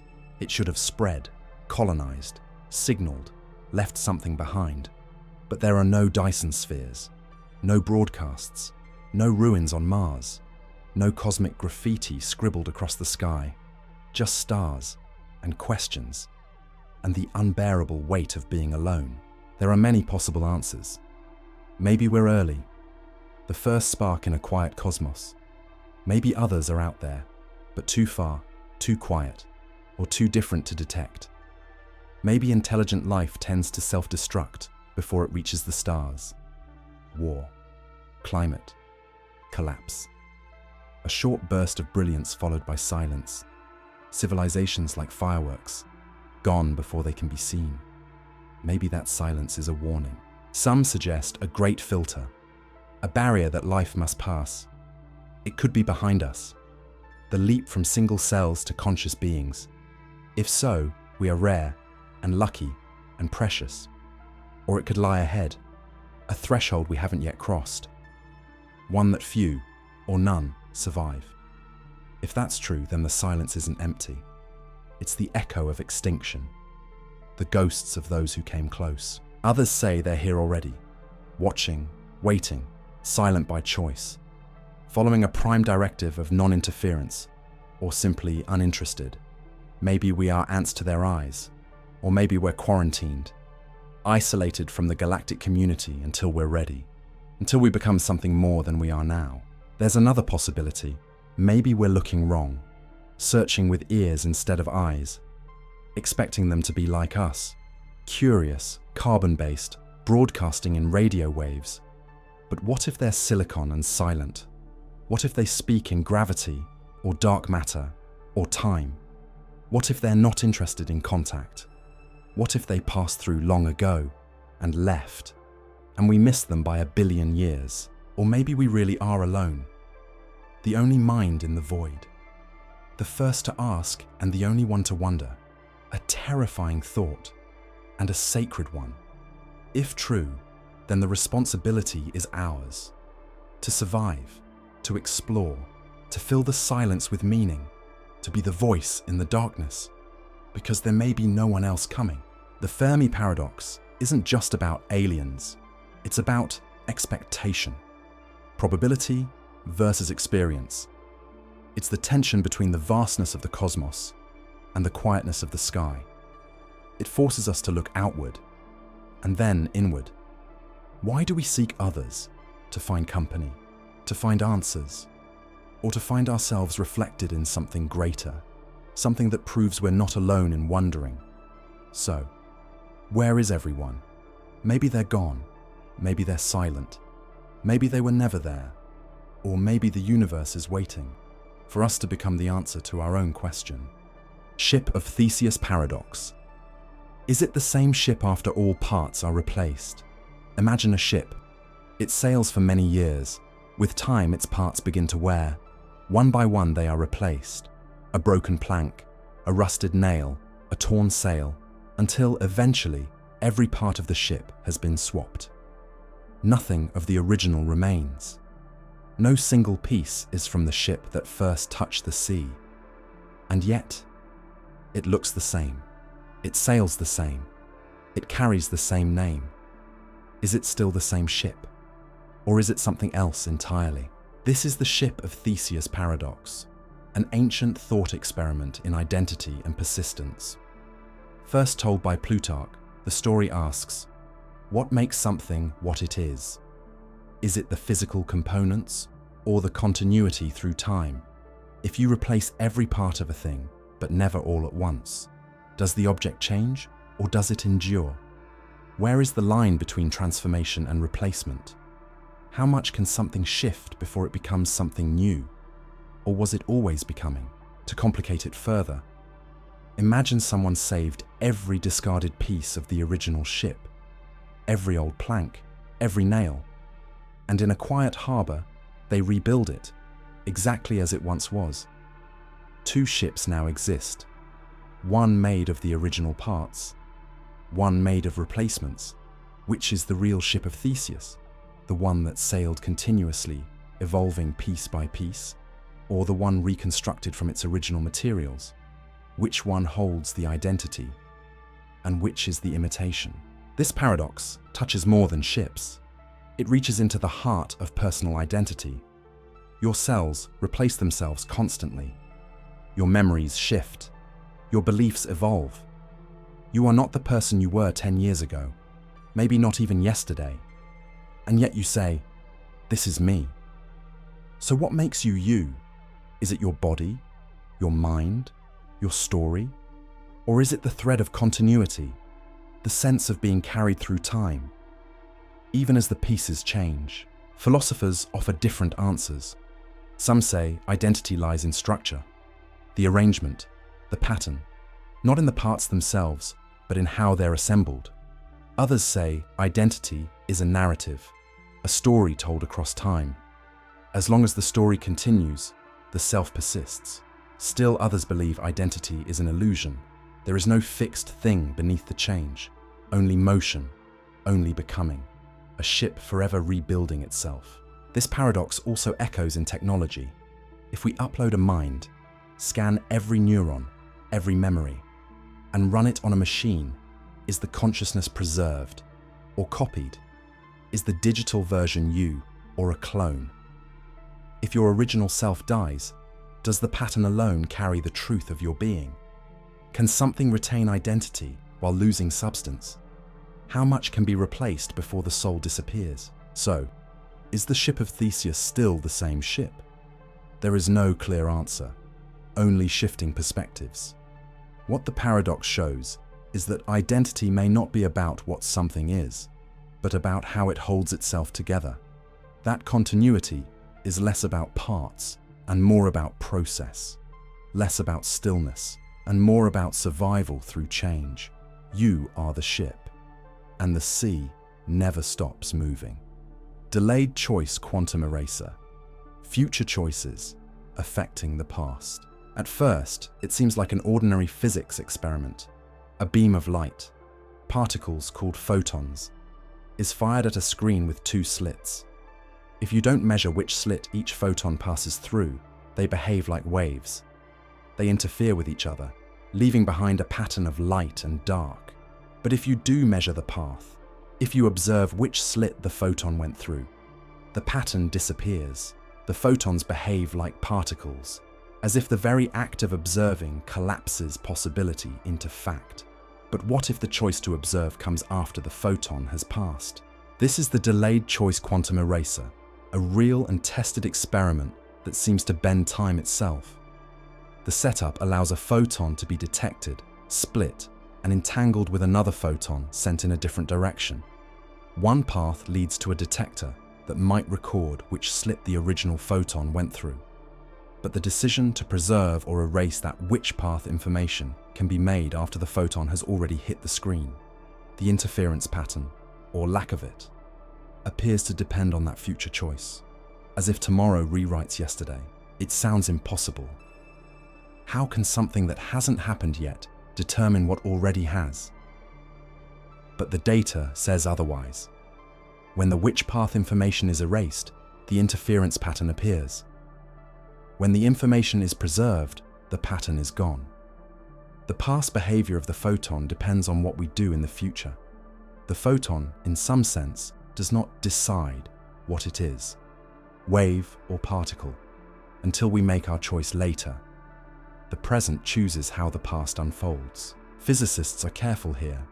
They say, nothing is actually traveling backward in time. No causal paradoxes. The outcomes are statistical. The full interference pattern only emerges after collecting and sorting massive amounts of data. But even so, the logic is unsettling.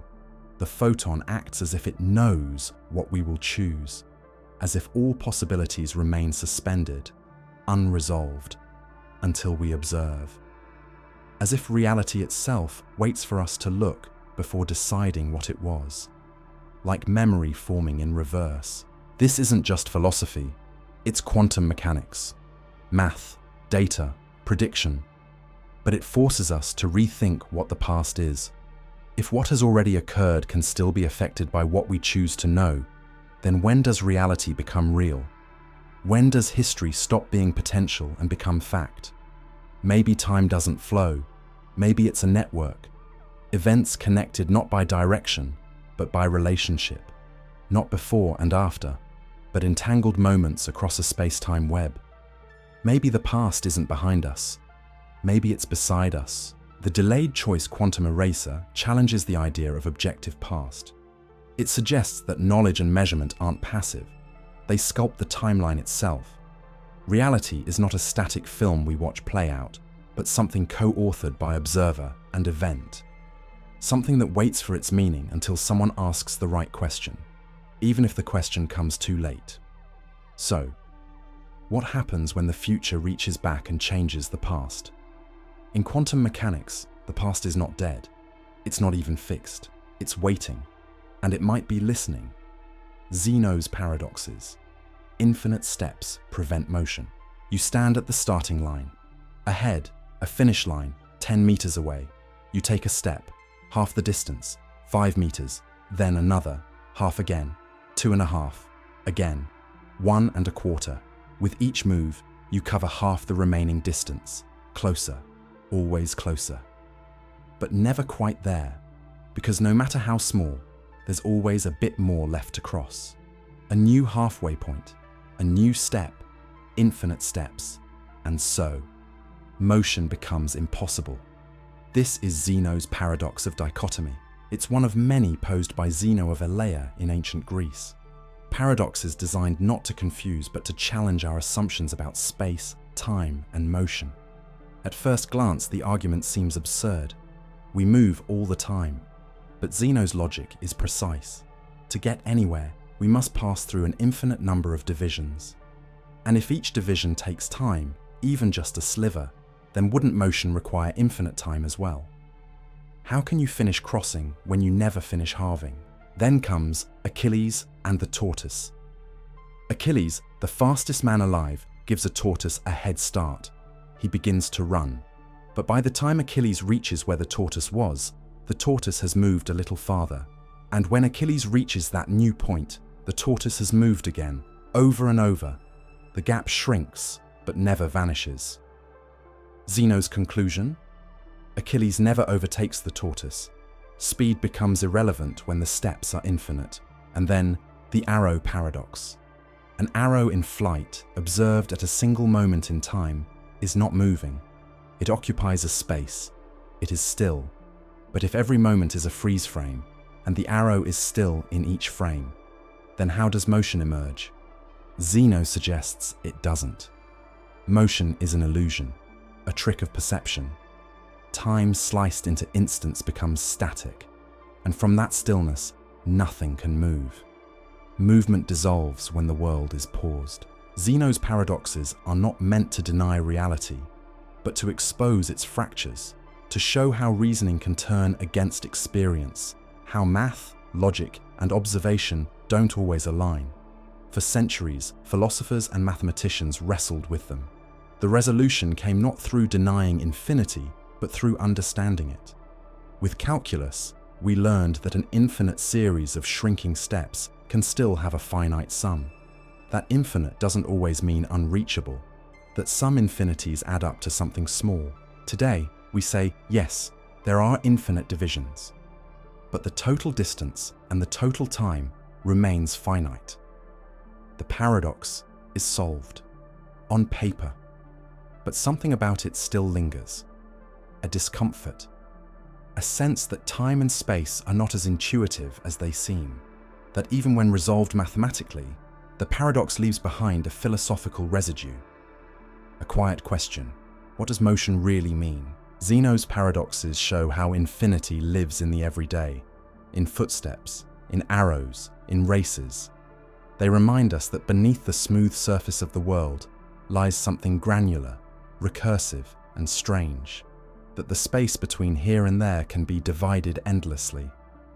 And yet, we move. We always have. We always will, even if we never reach the end of the steps. Hilbert's hotel paradox: a fully occupied infinite hotel can still add guests. Imagine a hotel. It has an infinite number of rooms, stretching endlessly down an infinite hallway. Each room is numbered: room 1, room 2, room 3, room 4, on and on forever. And tonight, the hotel is full. Every room is occupied. No vacancies, not a single bed unclaimed. You'd think that would be the end of it, that no more guests could check in. But then, the front desk rings.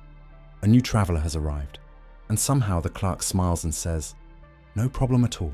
This is Hilbert's hotel, a thought experiment proposed by mathematician David Hilbert. It was never meant to be built. It exists only in the realm of the infinite, a place where ordinary rules no longer apply. In a normal hotel, full means full. You cannot put more guests in rooms that are already taken. But infinity is not normal. It does not play by human definitions. Here, paradox is just another form of order. Because in this hotel, full doesn't mean full. To make space for the new guest, the clerk simply shifts everyone. The person in room 1 moves to room 2. Room 2 moves to room 3. Room 3 moves to room 4. Every guest moves one room down. And just like that, Room 1 is empty. The new guest checks in. Nothing lost. No guest turned away. The hotel is still full, infinitely full, and yet somehow it has made room. Infinity always has room for more. Then imagine this. A bus pulls up outside, an infinite bus, every seat filled. A countably infinite line of travelers, each numbered, passenger 1, passenger 2, passenger 3, forever. Surely now the hotel must be overwhelmed. But again, the clerk doesn't flinch. He asks each current guest to move from room N to room 2N. Room 1 goes to room 2, room 2 to room 4, room 3 to room 6. All the even-numbered rooms are now filled, but the odd-numbered rooms, 1, 3, 5, 7, 9, are free. An infinite number of empty rooms suddenly appear, and the bus passengers file in, one by one. You can keep going.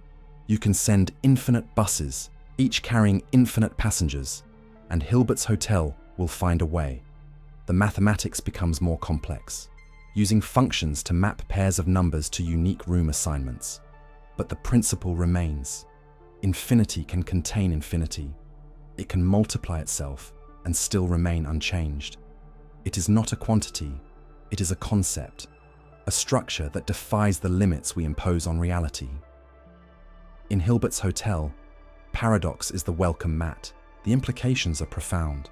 The paradox is not just about rooms, it's about our intuition. We live in a finite world.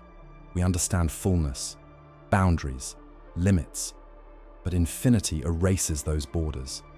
It introduces a space where subtraction doesn't reduce, where doubling doesn't enlarge, and where being full doesn't mean being complete. Infinity is not a number that sits at the end of a line. It's the line itself, extending without end, and in its presence, logic becomes elastic. Hilbert's Hotel reveals how actual infinity behaves, not potential infinity, the kind we imagine when counting upward without end, but completed infinity, where the whole infinite set is treated as a single entity. In this world, shifting guests forever isn't a problem. Creating infinite space out of nowhere doesn't feel magical. It's math, and yet it feels like magic. Because our minds aren't built for infinity. We can describe it, but we cannot feel it. Infinity slips through the fingers of thought, but the paradox doesn't exist to confuse. It exists to teach. It reminds us that not all truths feel intuitive, that logic can outpace understanding. It trains the mind to walk into impossible spaces and sit with what cannot be pictured. In a way, Hilbert's Hotel is a lesson in humility. The universe may not be infinite in this way, but the ideas we use to approach it must be. Infinity, paradox, and contradiction aren't errors. They are mirrors. They show us what thought looks like at its very edge, and what reason whispers when it lets go of limits. So the hotel is full, yet always has room. It bends logic, but never breaks it. It's not a contradiction. It's just what infinity looks like when you give it keys and a lobby, and somehow there's always another guest on the way. Gabriel's Horn paradox. Infinite surface area, finite volume. Imagine a trumpet that begins at a point and flares outward forever. Its mouth stretches infinitely into space. It gets wider but thinner, more and more hollow as it goes. This object is called Gabriel's Horn, named after the angel who sounds the trumpet of eternity. It is built from a simple mathematical curve, y plus 1x, rotated around the x-axis, starting from 1 and extending to infinity. A gentle shape, a single equation. But what it contains is a paradox so quiet it seems holy. The horn has infinite surface area, yet it encloses only finite volume. Let that settle. You could fill Gabriel's Horn with paint, and it would hold only a limited amount. You'd need just over 3 units of volume to do it, p cubic units precisely. But once you try to paint the outside, you'll need an infinite supply. The inside can be filled. The outside can never be covered. It stretches outward forever, its walls growing taller and thinner, forever increasing in surface, but enclosing almost nothing. It's a container you can fill, but never finish painting. This is the paradox. Not a contradiction in logic, but a fracture in intuition. We expect things to scale together. Bigger surface means bigger volume. Longer means heavier. But Gabriel's horn breaks that link. It shows that infinity is not just large. It's strange. That something can grow endlessly without accumulating substance. That form can stretch without fullness. That a hollow shape can contain everything and still never end. The math checks out. The volume, when calculated with an integral, converges. It adds up. The curve drops fast enough that its area under the surface remains finite, but the surface area, when unwrapped, measured, and added, continues infinitely. That's because surface builds from both height and length. And even as height shrinks, length never stops. The edge keeps expanding. A skin that never ends. A body with no boundary. It seems impossible because we think in terms of physical things. Paint, steel, clay. If you told a sculptor to build Gabriel's horn, they would ask, how do I build a thing I can fill but never coat? It's not just impractical, it's unthinkable. But in the world of pure mathematics, it's not only possible, it's simple. This shape can be drawn with a pencil and rotated in the mind. It exists not in matter, but in structure. Not in weight, but in concept. And yet, the paradox lingers. Because it touches something deeper. It reminds us how poorly we understand infinity. We treat it like a number, something big, something distant. But Gabriel's horn teaches us that infinity is behavior. It's not size, it's growth without limit. And in that space, strange things happen. Volume becomes finite. Surface becomes endless. Our instincts, shaped by apples and oceans, fail. And we're left staring at something we can't hold, but can describe perfectly. Something that should be absurd, but isn't. Philosophers have looked at Gabriel's horn and asked, can something like this exist in reality? Can you pour a finite amount of matter into an infinite form? Would the horn collapse under its own absurdity? Or is it only in mathematics, where paradox is permission, that it survives? Some say it reflects how the world might be, not in form, but in limitlessness. That space and time, stretched far enough, reveal these same illusions. Boundaries vanish, containers dissolve. Infinity wears many faces. This is one of them.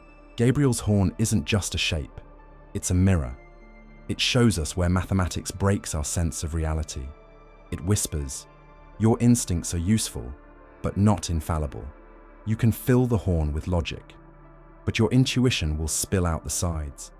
It challenges the way we believe fullness must come with cost, that something infinite must be heavy, but the horn remains weightless, infinite in reach, finite in need. So what do you make of a trumpet you can fill, but never paint? A paradox that expands forever, yet holds only so much. Maybe it's not meant to be solved. Maybe it's meant to teach that not everything infinite is unreachable, that not everything finite is small, that sometimes the universe curls inward and outward at once, and we are left with a question that holds more than any answer. A trumpet that calls not with sound, but with silence. Banach-Tarski paradox. One ball, split into two identical ones. Take a solid ball, a simple, perfect sphere. You hold it in your hand. It has a shape, a volume, a surface. It exists like any object should. Now imagine you cut this ball into pieces. Not slices, not chunks, but strange, irregular shards defined by pure mathematics. Then, without stretching or adding anything, you reassemble those pieces into two balls, each identical to the original. Same size, same shape, same volume. You've just created something from nothing. This is the Banach-Tarski paradox, one of the strangest results in all of mathematics. It says that, under the rules of pure set theory and the axioms of modern geometry, it is theoretically possible to take one sphere, cut it into a finite number of non-measurable pieces, and reconstruct two spheres of the same size as the first. No stretching, no compression, just rearrangement. The laws of arithmetic explode. 1 becomes 2, without cheating. This result feels impossible. It defies everything we know about matter and logic. You can't cut an apple in half and get 2 apples. You can't slice a stone into 5 pieces and rebuild it into a mountain. But that's the difference. Banach-Tarski isn't about apples. It isn't about physics. It's about mathematical objects, shapes that exist in abstraction, where volume isn't measured by weight or atoms, but by set membership. The pieces created in this paradox aren't like puzzle pieces. They're so bizarre, so discontinuous, that they can't even be assigned a volume. They exist, but you can't measure them. The paradox relies on the axiom of choice, a foundational principle in set theory. It says you can make a selection from each set in an infinite collection, even if there's no rule for how to choose. This axiom, harmless at first glance, becomes a tool of unbounded power. It allows for constructions that can't be visualized. It enables you to define sets that defy geometry. With it, you can create the unthinkable, or in this case, duplicate the unmakeable. It works only in 3-dimensional space, not in 2 dimensions, not in the world of flat circles, only in a universe with enough room for rotation and distortion. And while it is mathematically sound, it cannot be physically real. Because in the real world, we're made of atoms. We are finite, discrete, and measurable. The Banach-Tarski pieces are not. They are purely non-physical. You can't see them, touch them, or build them. But in theory, they live. This raises unsettling questions. If math allows this, if it permits one to become 2, what does it say about the relationship between mathematics and reality? Are we discovering truths or inventing them? Can logic exist without limitation, or does it eventually drift into magic? The Banach-Tarski paradox isn't a mistake. It's not a joke. It's a real result of accepted mathematical axioms, and that's what makes it terrifying. It doesn't break the rules. It is the rules. Physicists reject it as nonsense, not because it's wrong, but because it doesn't fit into a world with mass, energy, and laws. The pieces required by the paradox are too strange for the universe to permit. They require infinite precision, infinite resolution. The very idea of measurement crumbles in their presence. And yet, mathematically, they exist. They are proof that mathematics is bigger than the world it describes, an echo that outgrows its source. In a way, the paradox is beautiful. It shows that logic, when pushed, doesn't collapse. It unfolds. That even in a realm of precision, absurdity can rise from order. Not as error, but as revelation. The Banach-Tarski paradox doesn't say you should build 2 balls from 1. It says that, under certain rules, it's inevitable. That possibility itself contains contradiction. That within 1 lies the structure of 2. So, can you cut a ball into pieces and rebuild 2 identical ones? Not in your hands, not in this world, but in the abstract world of infinite sets and perfect choice? Yes, and that's the strangest part of all. Cantor's diagonal argument. More real numbers than natural ones. Infinity is not one thing, it comes in sizes. That's the first crack in the illusion. You might imagine all infinities as equal, just endlessly large. But in the late 19th century, Georg Cantor showed that some infinities are bigger than others. Not metaphorically, not emotionally, mathematically, quantifiably. With a method so elegant, it shifted the shape of mathematics forever. It begins with counting, always with counting. The natural numbers, 1, 2, 3, 4, 5, are infinite, yes, but simple. You can list them, one after another, forever. They form what's called a countably infinite set. Now imagine the real numbers between 0 and 1. Decimals like 0.1, 0.123, 0.45192, and numbers that go on without repeating. There are infinitely many of them. You might think, can't we list those too? Can't we count them? Cantor proved you cannot. His method, called the diagonal argument, works like this. Suppose you tried to make a list of every real number between 0 and 1. You assign them, first number, second number, third number, and so on. You write each number as an infinite decimal.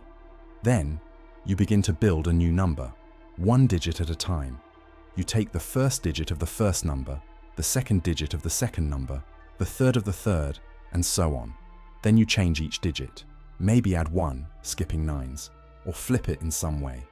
What you get is a new number, and it's not on the list. Why not? Because this new number differs from the first number in its first digit, from the second number in its second digit, from the third in its third digit, and so on. It cannot be equal to any number in the list, because it disagrees with each one at least once. Yet it too is a real number between 0 and 1. You just built something that was supposed to be impossible. No matter how you list them, there will always be another number left out. One you didn't capture, one you missed. And that means the real numbers are uncountably infinite. A different magnitude of infinity. A larger infinity. One that cannot be tamed by enumeration. One that overflows any attempt to name it. Infinity, it turns out, has layers. This was shocking. Before Cantor, infinity was a philosophical idea, a gesture, a symbol for endless. He made it precise, dangerous, controversial. Some of his contemporaries rejected his ideas. They said his infinities were meaningless, that he was playing with ghosts. But the math held, the argument held. The truth was unavoidable. There are more real numbers than natural ones. More points between 0 and 1 than stars in the sky. Than numbers in the universe.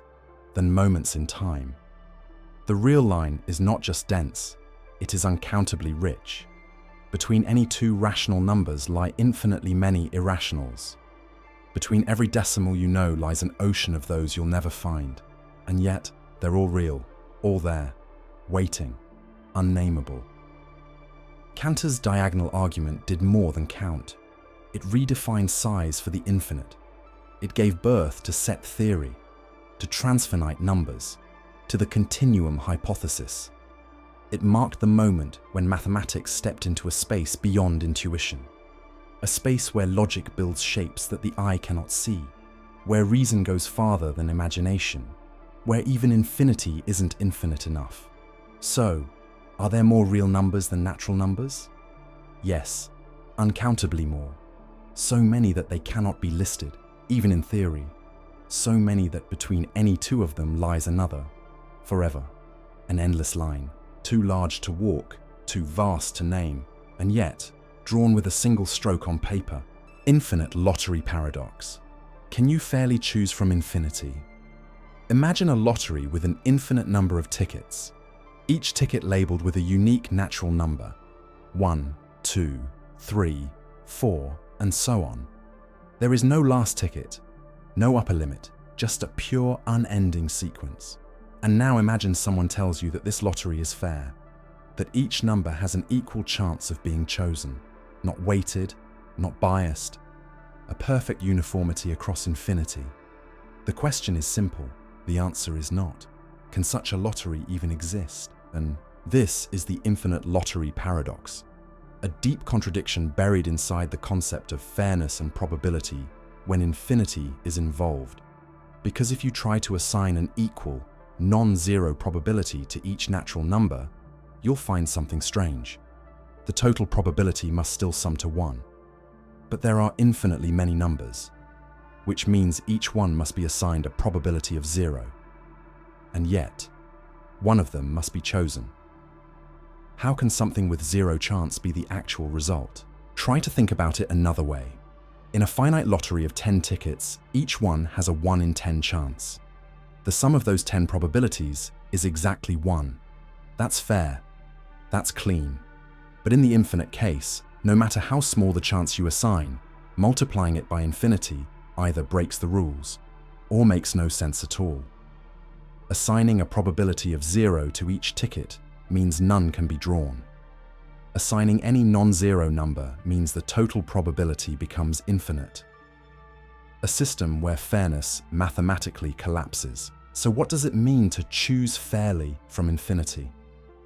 If no number is more likely than any other, then every number must be equally likely.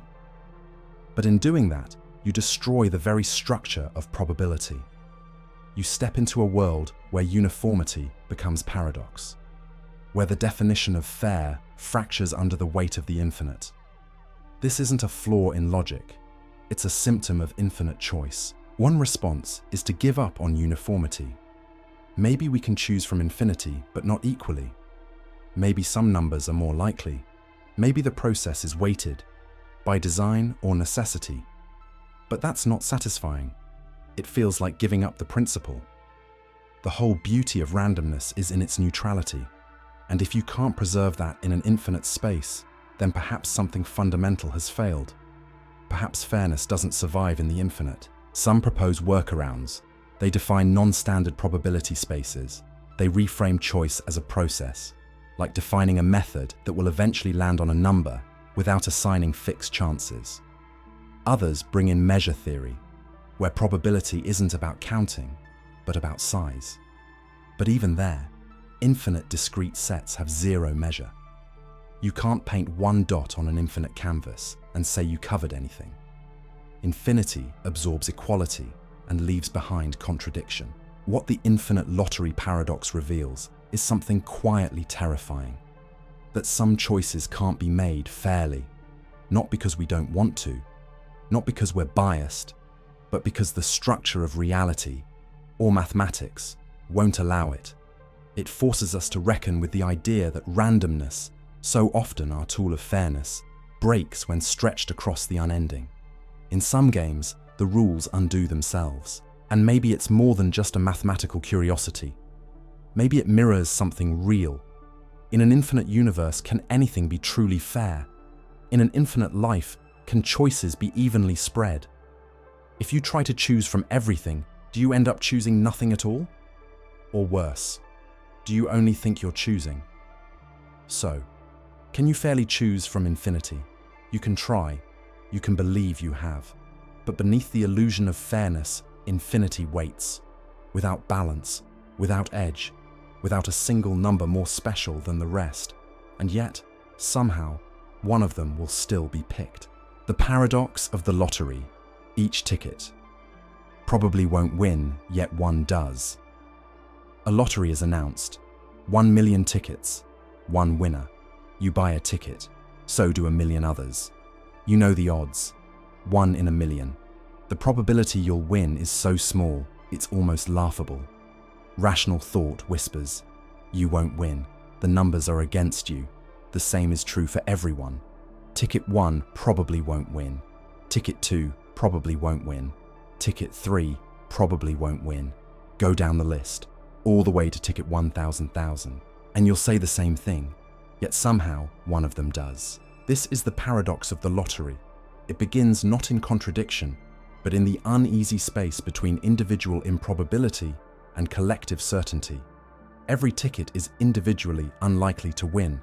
The odds are stacked against each one, and yet we are absolutely certain that one ticket will win, that someone must be chosen, that the drawing will end not in silence, but in a name. How can every outcome be improbable, but one must still occur? It's a subtle contradiction, a tension between logic and language. If I say of each ticket, this ticket will not win, I seem to be making reasonable statements. And yet, if I say that of every ticket, I've said something false, because the set of individually likely truths produces a collectively impossible conclusion. A million reasonable statements, one inevitable lie. Probability, it seems, doesn't always add up intuitively. This paradox is ancient in structure, modern in disguise. It echoes through epistemology, the study of knowledge itself. If you rationally believe that each ticket won't win, are you irrational for denying that one must? How do we reconcile belief in each part with knowledge of the whole? Can you consistently believe something is almost certainly false when you also believe that something just like it must be true? How do we hold both thoughts in one mind? Some philosophers use this paradox to challenge ideas about rational belief. They ask, is it reasonable to believe each ticket will lose, even if that guarantees you believe something false? Should rationality demand accuracy in every piece, or coherence across the system? What do we do when the rules of logic and the rules of probability begin to blur? What do we believe when the unlikely becomes certain? Others frame it as a lesson in fallibility. That rational belief, though careful and structured, is not immune to contradiction. That we must accept some tension between what we expect and what must be. It's a reminder that belief is always incomplete, that to expect something doesn't make it true, and to doubt something doesn't make it false. Even impossibly low chances still happen. There are real-world echoes too. In courtrooms, in science, in finance. We say things are highly unlikely. We bet on statistics. We make decisions based on large numbers and small risks. But then the black swan lands. The winning ticket is drawn. The outlier appears. And we are reminded that improbable does not mean impossible. The paradox lives in every stunned lottery winner's face. So what does this teach us? That truth is not always found in the parts. That reason sometimes steps on its own tail. That logic can lead us to believe things that, together, must be wrong. And that the world is large enough, strange enough, random enough to make space for what should almost never happen. And sometimes it happens.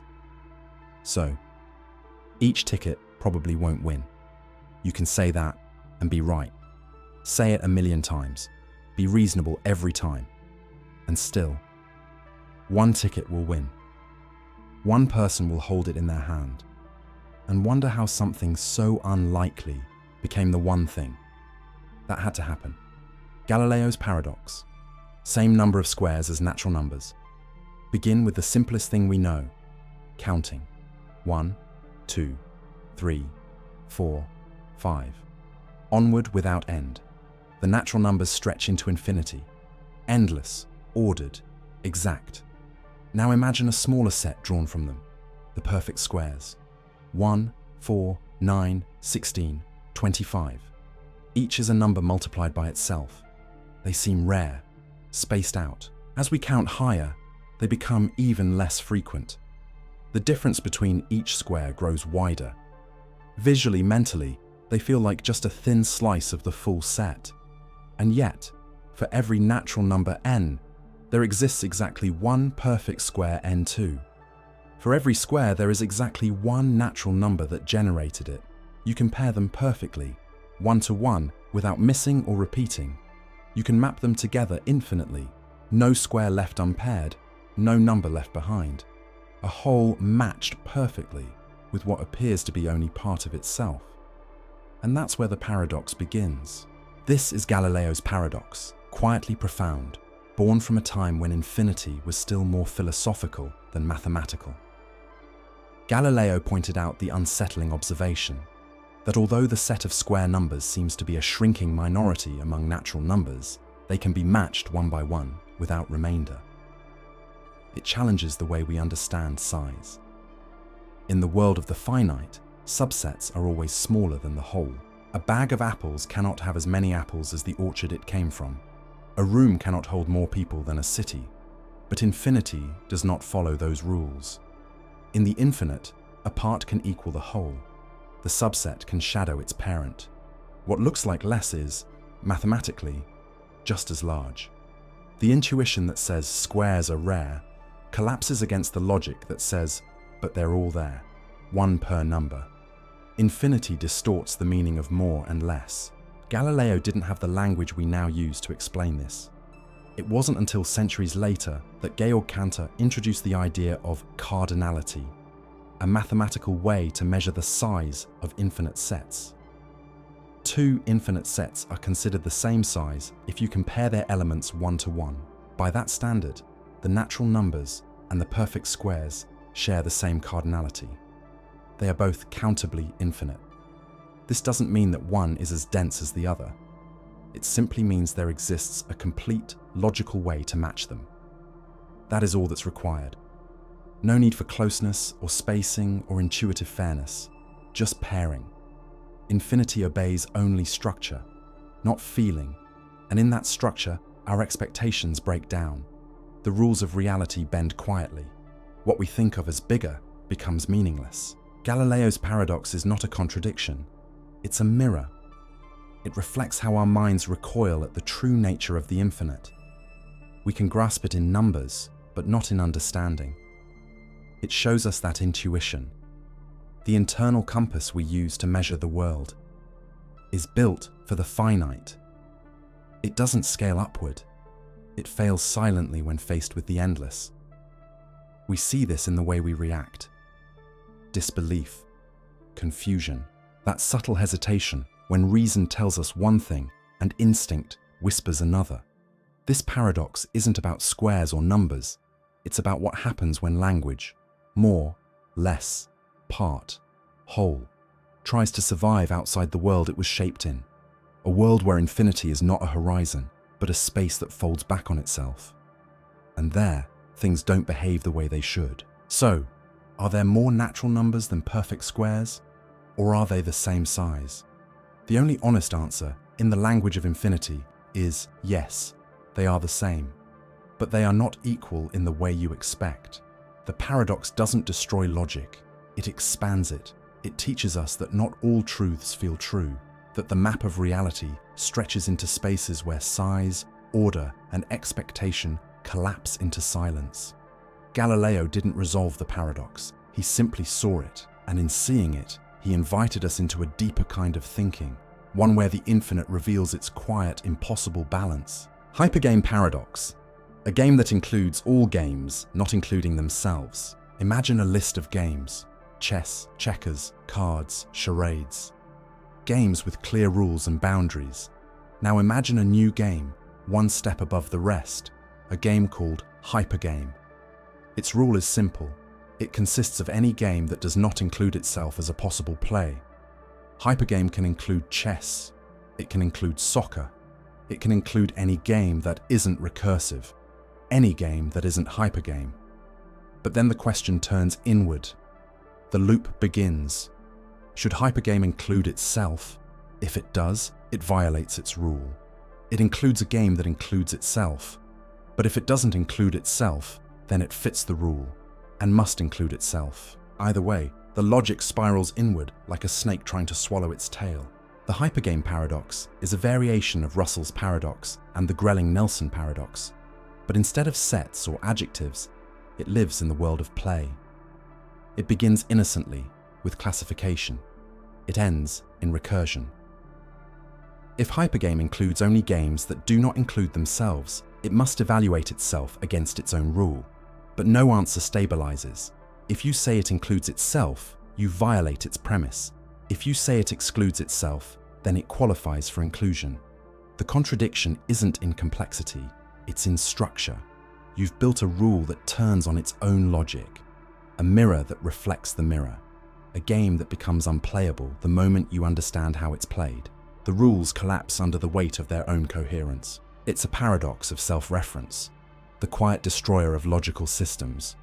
Any system that is asked to evaluate itself from within risks contradiction. A rule that regulates all rules, including itself, becomes unstable, like asking, can the referee give a red card to himself? Or, can the judge be judged by her own law? The framework turns in on itself, and the edges begin to blur. Hypergame sounds like a game, but it's more than that. It's a logical trap wrapped in a playful disguise, a recursive loop pretending to be a set of rules, a contradiction that wears a smile. Mathematically, the hypergame paradox shows that even seemingly trivial classifications become dangerous when allowed to reflect back on themselves. The very act of defining what is allowed can undo the system if that definition tries to include itself. It warns us about limits in formal systems, about how structure, when stretched too far, snaps. You cannot define everything with one definition. You cannot create a rule that contains itself without risking contradiction. Hypergame is not broken. It is perfectly constructed to break logic by playing by the rules. And that's what makes it so powerful. The paradox whispers something unsettling about language and logic. That inclusion has consequences. That when a system turns its gaze inward, paradox emerges. Not as an error, but as a property. Hypergame doesn't fail because of poor design. It fails because it succeeds too well. It plays the game of classification so honestly that it erases the line between player and game. You try to decide whether it fits its own definition, and in doing so, you fall into the very loop it created. You've started playing, and now there's no way to win. So, does Hypergame include itself? If yes, then no. If no, then yes. It folds logic into itself like an infinite knot. It cannot be resolved because it is the resolution that breaks the question. It's a game that explodes on contact with itself. A riddle that isn't meant to be solved, only understood as unsolvable. The kind of paradox that doesn't ask for answers, only silence, and then reflection. The game begins the moment you ask, "Is this a game I can play?" and ends when you realize you already are. Two envelopes paradox. Should you always switch? You are given two sealed envelopes. You're told one contains twice as much money as the other. You pick one at random. You don't open it. You just hold it. Then comes the offer. Do you want to switch? You hesitate. You reason. Suppose the envelope you hold has amount X. Then the other envelope could contain either 1/2 X or 2X. If each is equally likely, then the expected value of switching is 1/2 X 1/2 X plus 1/2 X 2X = 1.25X, which is more than what you hold now. So you should switch. But here's the trap. This logic applies no matter which envelope you pick, which means you should always switch. And if you do, you'll just keep switching forever. This is the two envelopes paradox, a quiet, unnerving puzzle in probability theory and decision making. It takes the form of a simple choice, but under the surface, it warps logic into a loop. If switching always increases your expected gain, then you should never switching. But that can't be right, because the envelopes are fixed. One contains a certain amount, the other is either half or double that amount. There's no infinite gain to be made, and yet the math seems to promise more each time. You feel the pull of the numbers, even as your intuition screams that something's gone wrong. The reasoning rewards you with contradiction. The core of the paradox lies in expectation, the average value you'd expect if you repeated the process endlessly. But in the real world, you make the choice only once. You don't get to open infinite envelopes. You don't get to switch forever. The expected value is built on shaky ground, assuming each envelope is equally likely to be the larger. But how can that be true if you already chose one? If the possible values are unbounded, the math breaks. The paradox whispers, more is always possible, but it ignores the fact that at some point, probability becomes undefined without a solid distribution behind it. The logic spirals without a floor to stand on. Some argue the paradox disappears when you introduce limits, a cap on how much the envelopes can contain, or a prior distribution of possible amounts, something that roots the expected value in real probabilities.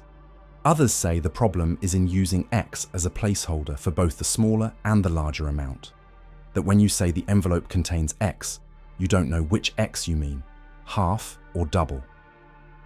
The variable shifts, meaning mid-equation. The result is a kind of mathematical illusion, a sleight of hand in symbols that feels like insight but leads only to confusion, a trap hidden in algebra's clothes. But the deeper paradox isn't just mathematical, it's philosophical. It's about how we make choices under uncertainty. It challenges our instinct to chase the better outcome, even when the reasoning becomes circular. It shows how the promise of gain can distort logic, how expectation can lure us into endless indecision. Should you switch? Maybe. But the fact that you can always justify switching, that's the real paradox. Because no matter what you do, the numbers say you could have done better, and so you're never really satisfied. So, should you switch envelopes? The paradox says yes, then yes again, and again. But reality says, stop, think, open the envelope, accept the answer. Because some questions aren't meant to be repeated. They're meant to show you how fragile reasoning can be, and how even in a game with just two choices, you can lose yourself in the illusion of more. Unexpected hanging paradox. A surprise execution. That isn't a surprise. A prisoner is told he will be executed at noon on one weekday next week, but the exact day will be a surprise. He won't know until the executioner arrives. The prisoner thinks it through. If he hasn't been hanged by Thursday, then Friday is the only day left. But if he knows that, then Friday can't be a surprise, so it can't be Friday. Cross it off. Now, if he hasn't been hanged by Wednesday, then Thursday must be the day, but he would expect it. So it can't be Thursday either. Cross that off too. One by one, he eliminates each possible day, until no surprise is possible, and so he relaxes. He believes the hanging will never happen. Then, one morning, perhaps Wednesday, the guards come for him, and he is truly surprised. This is the unexpected hanging paradox, a puzzle that twists around the very structure of knowledge and expectation. The prisoner's reasoning is impeccable, yet somehow wrong. He believes he has outsmarted the executioner, that by thinking through every possibility, he has broken the loop. But the loop is tighter than he realizes, because in predicting the surprise, he destroys its possibility, and in doing so, opens the door for it to return. The execution can still occur, and when it does, his disbelief ensures it remains unexpected. The paradox isn't in the hanging, it's in the logic that collapses in on itself. Philosophers have debated this puzzle for decades. Is the executioner lying? Is the paradox a trick of semantics? Some argue that the word surprise is too slippery to anchor a logical conclusion. Others say the prisoner makes an error in assuming his own knowledge is complete and reliable, that by trying to outsmart the situation, he traps himself in a paradox of overthinking. The executioner doesn't need to lie. He only needs to understand the limits of belief, and the belief that the future can be reasoned into certainty. There's a deeper discomfort here. The paradox forces us to question the boundary between what we know and what we think we know. The prisoner builds a fortress of logic, carefully eliminating each day brick by brick. But logic isn't always strong enough to predict experience. The surprise doesn't fail just because it's predicted. It fails because it's predicted, and then returns through the crack that logic couldn't seal. Knowledge collapses under its own assumptions. Some see this as a commentary on self-reference, the same kind of loop found in the liar paradox or Russell's paradox. The prisoner's prediction includes himself. His reasoning affects the thing he's reasoning about. He assumes the system will behave independently of his thoughts, when, in fact, his thoughts are part of the system. And once that feedback loop is in place, certainty becomes impossible. Prediction collapses under its own weight. The moment he thinks, "Now I know," is the moment he doesn't. And that's when the trap springs. So, can an execution be both planned and a surprise? Can logic both eliminate and invite uncertainty? The paradox says yes. The prisoner is right and wrong at the same time. His death is certain. But the moment it comes, it still surprises him. Because the more you try to predict the world, the more the world slips out of your grasp.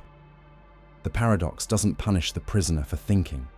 It punishes him for believing thinking was enough. Sleeping Beauty paradox. Probabilities and memory loss. Sleeping Beauty is part of an experiment. On Sunday, she is told a fair coin will be flipped. If it lands heads, she will be awakened on Monday only, then put back to sleep, and the experiment ends. If it lands tails, she will be awakened on Monday and Tuesday, but her memory will be erased between awakenings. Each time she wakes, she won't know what day it is, or how many times she's already been woken. When she opens her eyes, awake, confused, uncertain, she is asked, "What is the probability that the coin landed heads?" There are two answers, and both seem right, which means something is wrong. If you believe in simple conditioning, the probability should still be 1/2. The coin was fair, and nothing that happened after the flip should change that. But if you look at the structure of the experiment, you realize something strange. You're more likely to wake up if the coin landed tails, because it leads to 2 awakenings instead of 1. From Beauty's perspective, she finds herself in a moment that's more likely to exist under tails than heads. So she might reason the answer is 1/3 for heads, 2/3 for tails. Because for every 3 awakenings that happen on average, only 1 came from heads. Probability begins to drift from reality. This is the Sleeping Beauty paradox, a quietly disorienting problem in probability, self-location, and memory. It doesn't involve contradiction, it involves perspective. 2 logical systems, each internally consistent, come to 2 different conclusions. The Halfa view focuses on the coin. It was fair, it hasn't been reflipped, so the probability is 1/2. The Thirda view focuses on the awakening. If you find yourself awake, that awakening is twice as likely under tails, so the odds shift. The paradox lives in this tension, between objective chance and subjective position, between what happened and what you experience. Philosophers have argued endlessly. Some say probability must be rooted in evidence, and that each awakening should update belief. Others say that repetition doesn't affect the past, and you shouldn't revise based on how often you're asked. The puzzle touches not just on logic, but on consciousness. What counts as a copy of experience? Does forgetting change probability? Is waking twice the same as being 2 people? The Sleeping Beauty paradox doesn't break logic. It shows its fragility when applied to subjective, fragmented minds. It's not about the coin, it's about the self. This paradox whispers through fields beyond philosophy. In cosmology, in multiverse theories, in thought experiments involving duplication and memory loss. If you wake in a world that's more likely under one branch of possibility, should you believe you're in that branch? Even if the original coin was fair, it becomes a question of self-location in a world that forks quietly behind the scenes. A problem of being, not just counting. So, what should Beauty believe when she wakes? That the coin was fair and nothing's changed? Or that the structure of the experiment demands she lean toward tails? The answer you choose reveals your philosophy of belief, your theory of identity, your willingness to treat uncertainty as personal. Because in the end, the coin landed once, but she woke twice. And in that gap, probability no longer feels like math. It feels like a riddle whispered to a self that is no longer sure which moment it belongs to. Maxwell's demon. Can a tiny creature defy the second law of thermodynamics? Picture a box filled with gas, chaotic molecules bouncing in every direction. Now divide that box in half with a tiny trapdoor between the 2 chambers. Enter the demon. Not supernatural, not evil, just small, fast, and impossibly clever. It watches each molecule, every vibration, every flicker of energy, and when a fast molecule approaches from the left, it opens the door, letting it pass into the right chamber. If a slow one comes from the right, it opens again, back into the left. Slowly, one side fills with heat, the other with cold, without using any energy, without lifting a finger. The system becomes more ordered. One side hot, the other cool. Entropy has decreased. The second law of thermodynamics, the pillar that says energy disperses and order decays, has just been challenged by a being no larger than a molecule, a being whose only tool is information. This is Maxwell's demon, a thought experiment proposed by James Clerk Maxwell in 1867 to test the limits of thermodynamics. The second law tells us entropy must always increase, or at least stay constant, in a closed system. It is the reason time moves forward, why heat spreads, why disorder rises. But the demon violates none of the rules explicitly. It uses no work, burns no fuel, and creates no apparent heat. It just opens and closes a door, yet the result is astonishing. The demon extracts usable energy simply by knowing which molecules are fast and which are slow. It converts chaos into order, temperature into imbalance, a refrigerator that runs on nothing, a heat engine that breaks no law yet wins every time. The demon doesn't build a machine, it becomes one, and the universe's most reliable law seems to blink until you start counting what the demon knows. That's where the paradox deepens. Over the decades, physicists began to realize the trick wasn't in the demon's actions, but in its memory. To sort the molecules, it has to observe. To observe, it has to record. To record, it needs storage. But eventually, that storage fills up. And to keep going, the demon must erase. Erasing information, it turns out, is not free. According to Landauer's principle, every bit deleted costs energy. Deleting knowledge releases heat. It raises entropy. And so, the universe catches up. The demon doesn't break the second law, it just delays the payment. What seemed like free order was only borrowed. The interest was building all along. And entropy is not something you can cheat forever. In this way, Maxwell's demon became more than a paradox. It became a doorway into the nature of information itself. It showed that knowledge is physical, that measurement, memory, and choice aren't just abstract ideas, but events with thermodynamic weight. The demon's insight sparked new branches of physics: information theory, statistical mechanics, quantum computation. It linked thought to temperature, memory to heat. It taught us that even the smallest acts of awareness come with a cost, a universe where knowing isn't neutral, where even watching changes the world, because seeing isn't free. So, can a tiny creature defy the second law of thermodynamics? No. But it can teach us how close you can get. It can remind us that the rules of reality don't always shatter when pressed. They bend, twist, yield just enough to show us what lies beneath. The demon never escaped the law. It just pointed at its edge and smiled. Olber's paradox: why is the night sky dark? If the universe is infinite, step outside on a clear night. Look up. The stars blink through the silence, scattered, sparse. Most of the sky is dark, immense stretches of black between distant points of light. But then a question begins to form, soft at first, then louder. If the universe is infinite, filled evenly with stars, why is the sky not ablaze with light? Why is there darkness at all? In an infinite universe, every line of sight should eventually land on a star. The night sky should be as bright as the surface of the sun. No shadows, no black, just a dome of endless flame. Yet what we see is mostly void. A star here, a galaxy there, but overwhelming silence in between. Not just quiet, but darkness itself. This is Olbers's paradox, first clearly framed by the German astronomer Heinrich Wilhelm Olbers in 1823. And it doesn't question astronomy, it questions the very structure of existence. Because darkness itself becomes the contradiction. The paradox begins with assumptions that once seemed reasonable.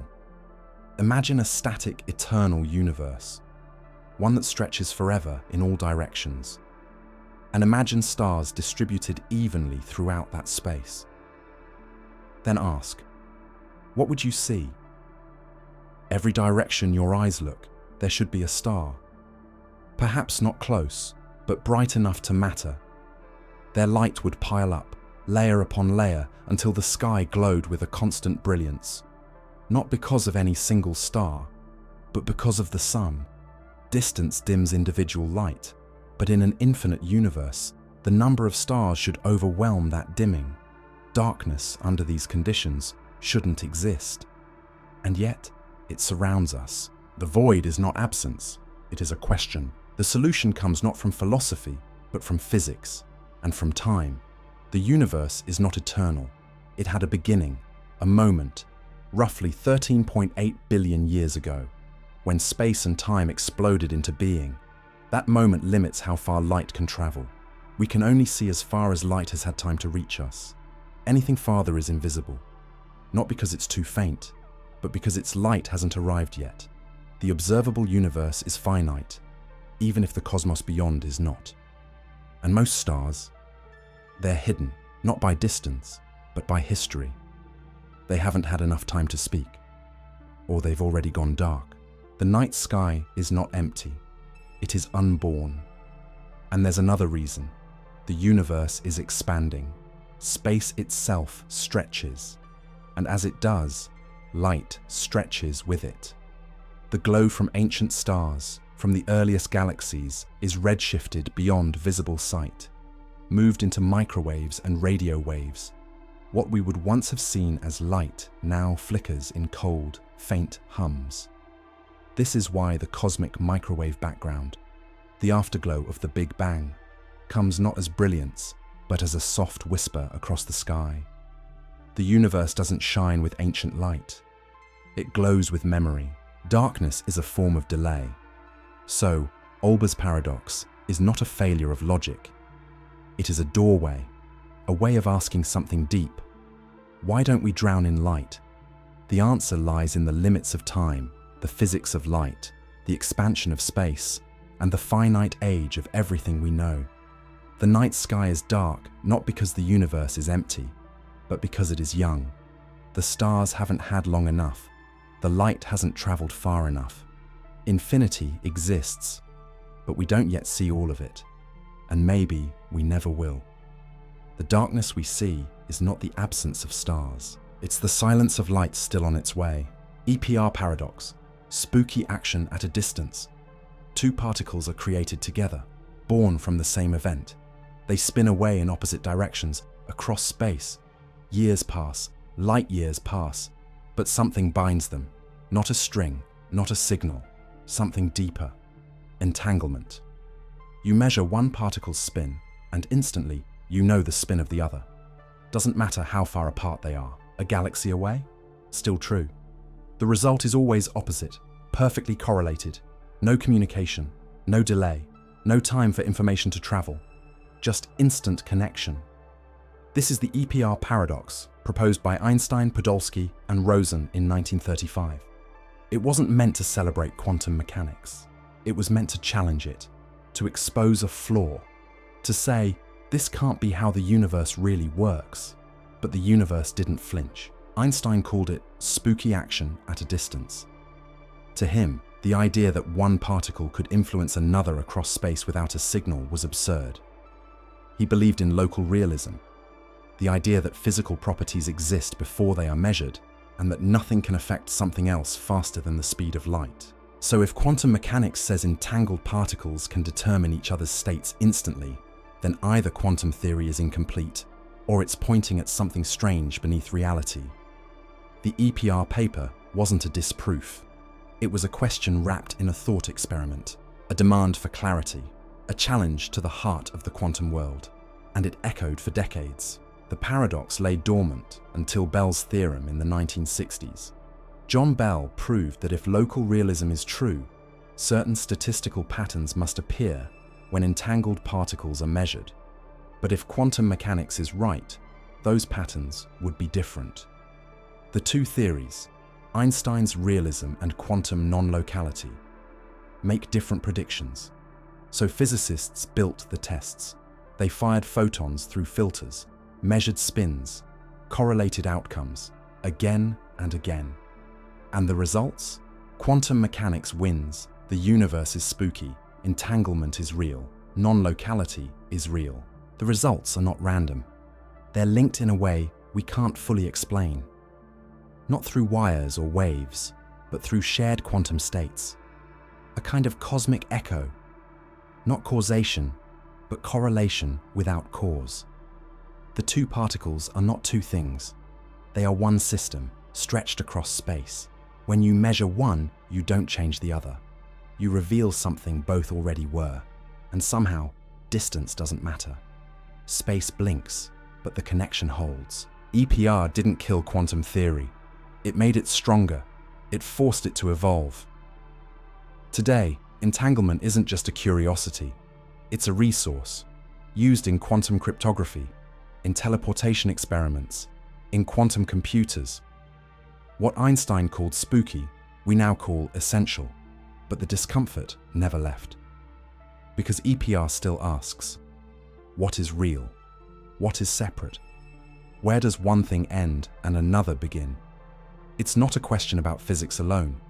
It's a question about boundaries, about whether space really means what we think it does. Quantum Zeno effect. Observing something can prevent it from changing. Imagine a single unstable atom, isolated in space. It is ready to decay. Perhaps in a second, perhaps in 1,000 years. Quantum mechanics tells us the decay is probabilistic. It doesn't tick like a clock. It waits in possibility. But now, introduce a measurement, a probe, a way of asking, has it decayed yet?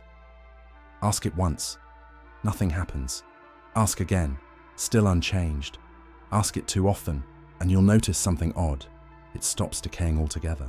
The more frequently you check, the more you trap it in its current state. It cannot evolve. It cannot shift.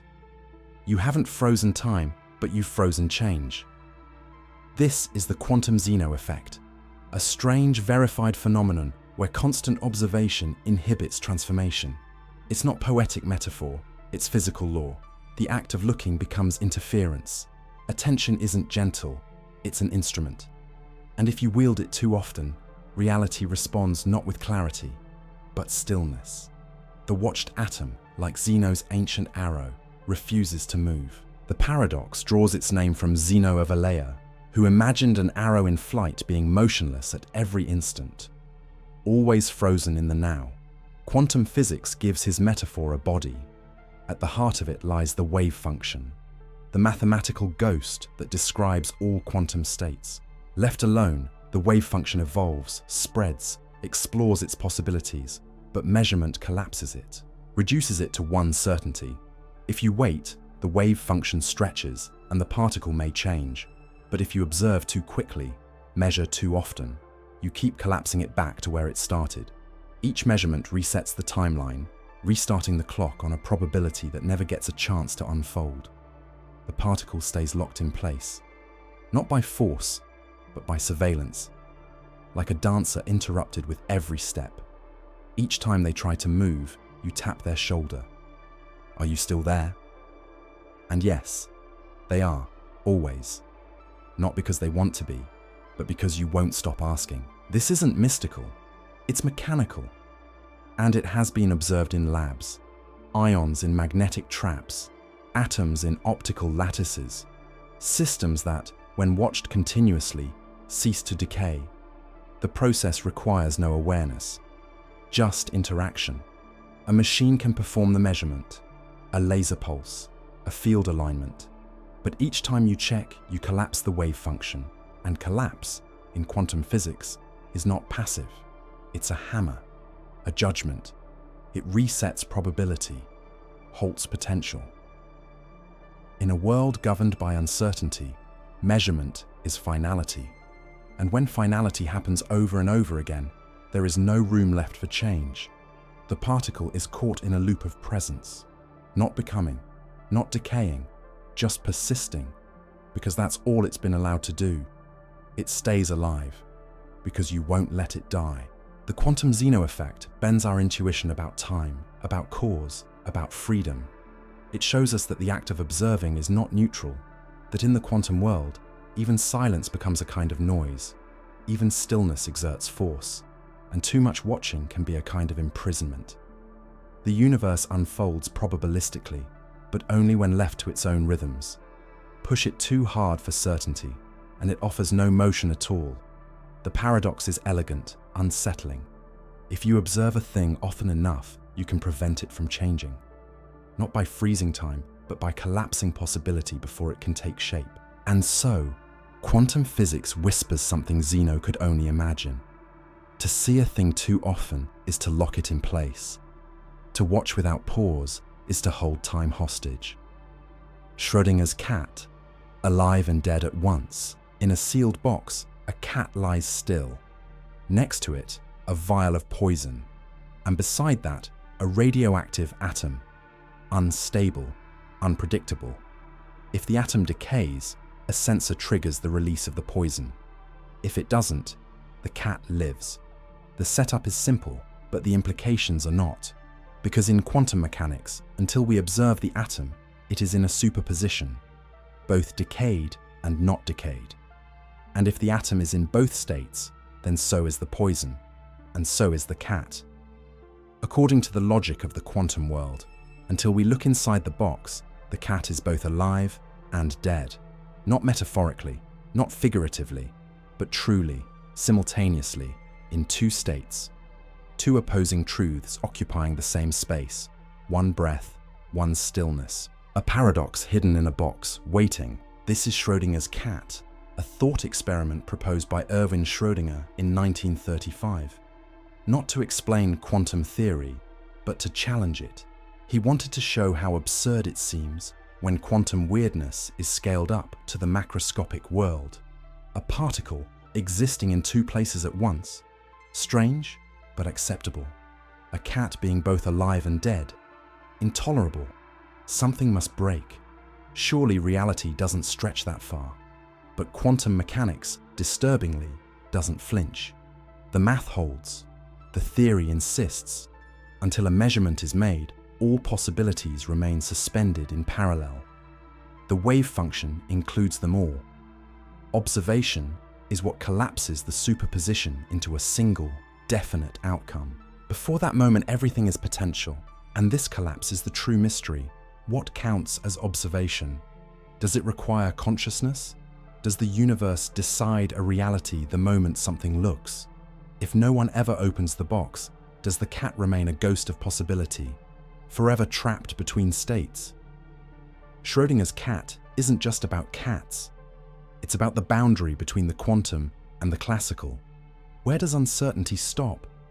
When does a thing become one thing and not another? The paradox doesn't offer an answer.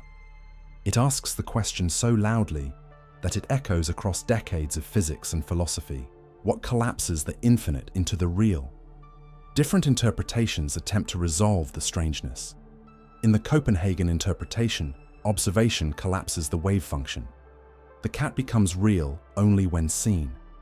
In the many worlds interpretation, the cat is both alive and dead, but in separate, branching universes. No collapse, just divergence. Two realities unfolding in parallel, each with its own version of the truth. One where the cat breathes, one where it doesn't. And in some interpretations, like cubism or relational quantum mechanics, the focus shifts entirely, suggesting that what's real isn't a universal outcome, but a relationship between the observer and what is seen. Reality becomes a matter of perspective. So, is the cat alive? Is it dead? The honest answer is yes and no, and both, and neither.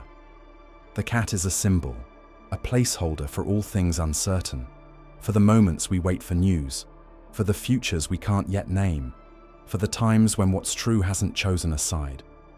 Schrödinger's cat isn't about physics alone. It's about existence in a state of pause.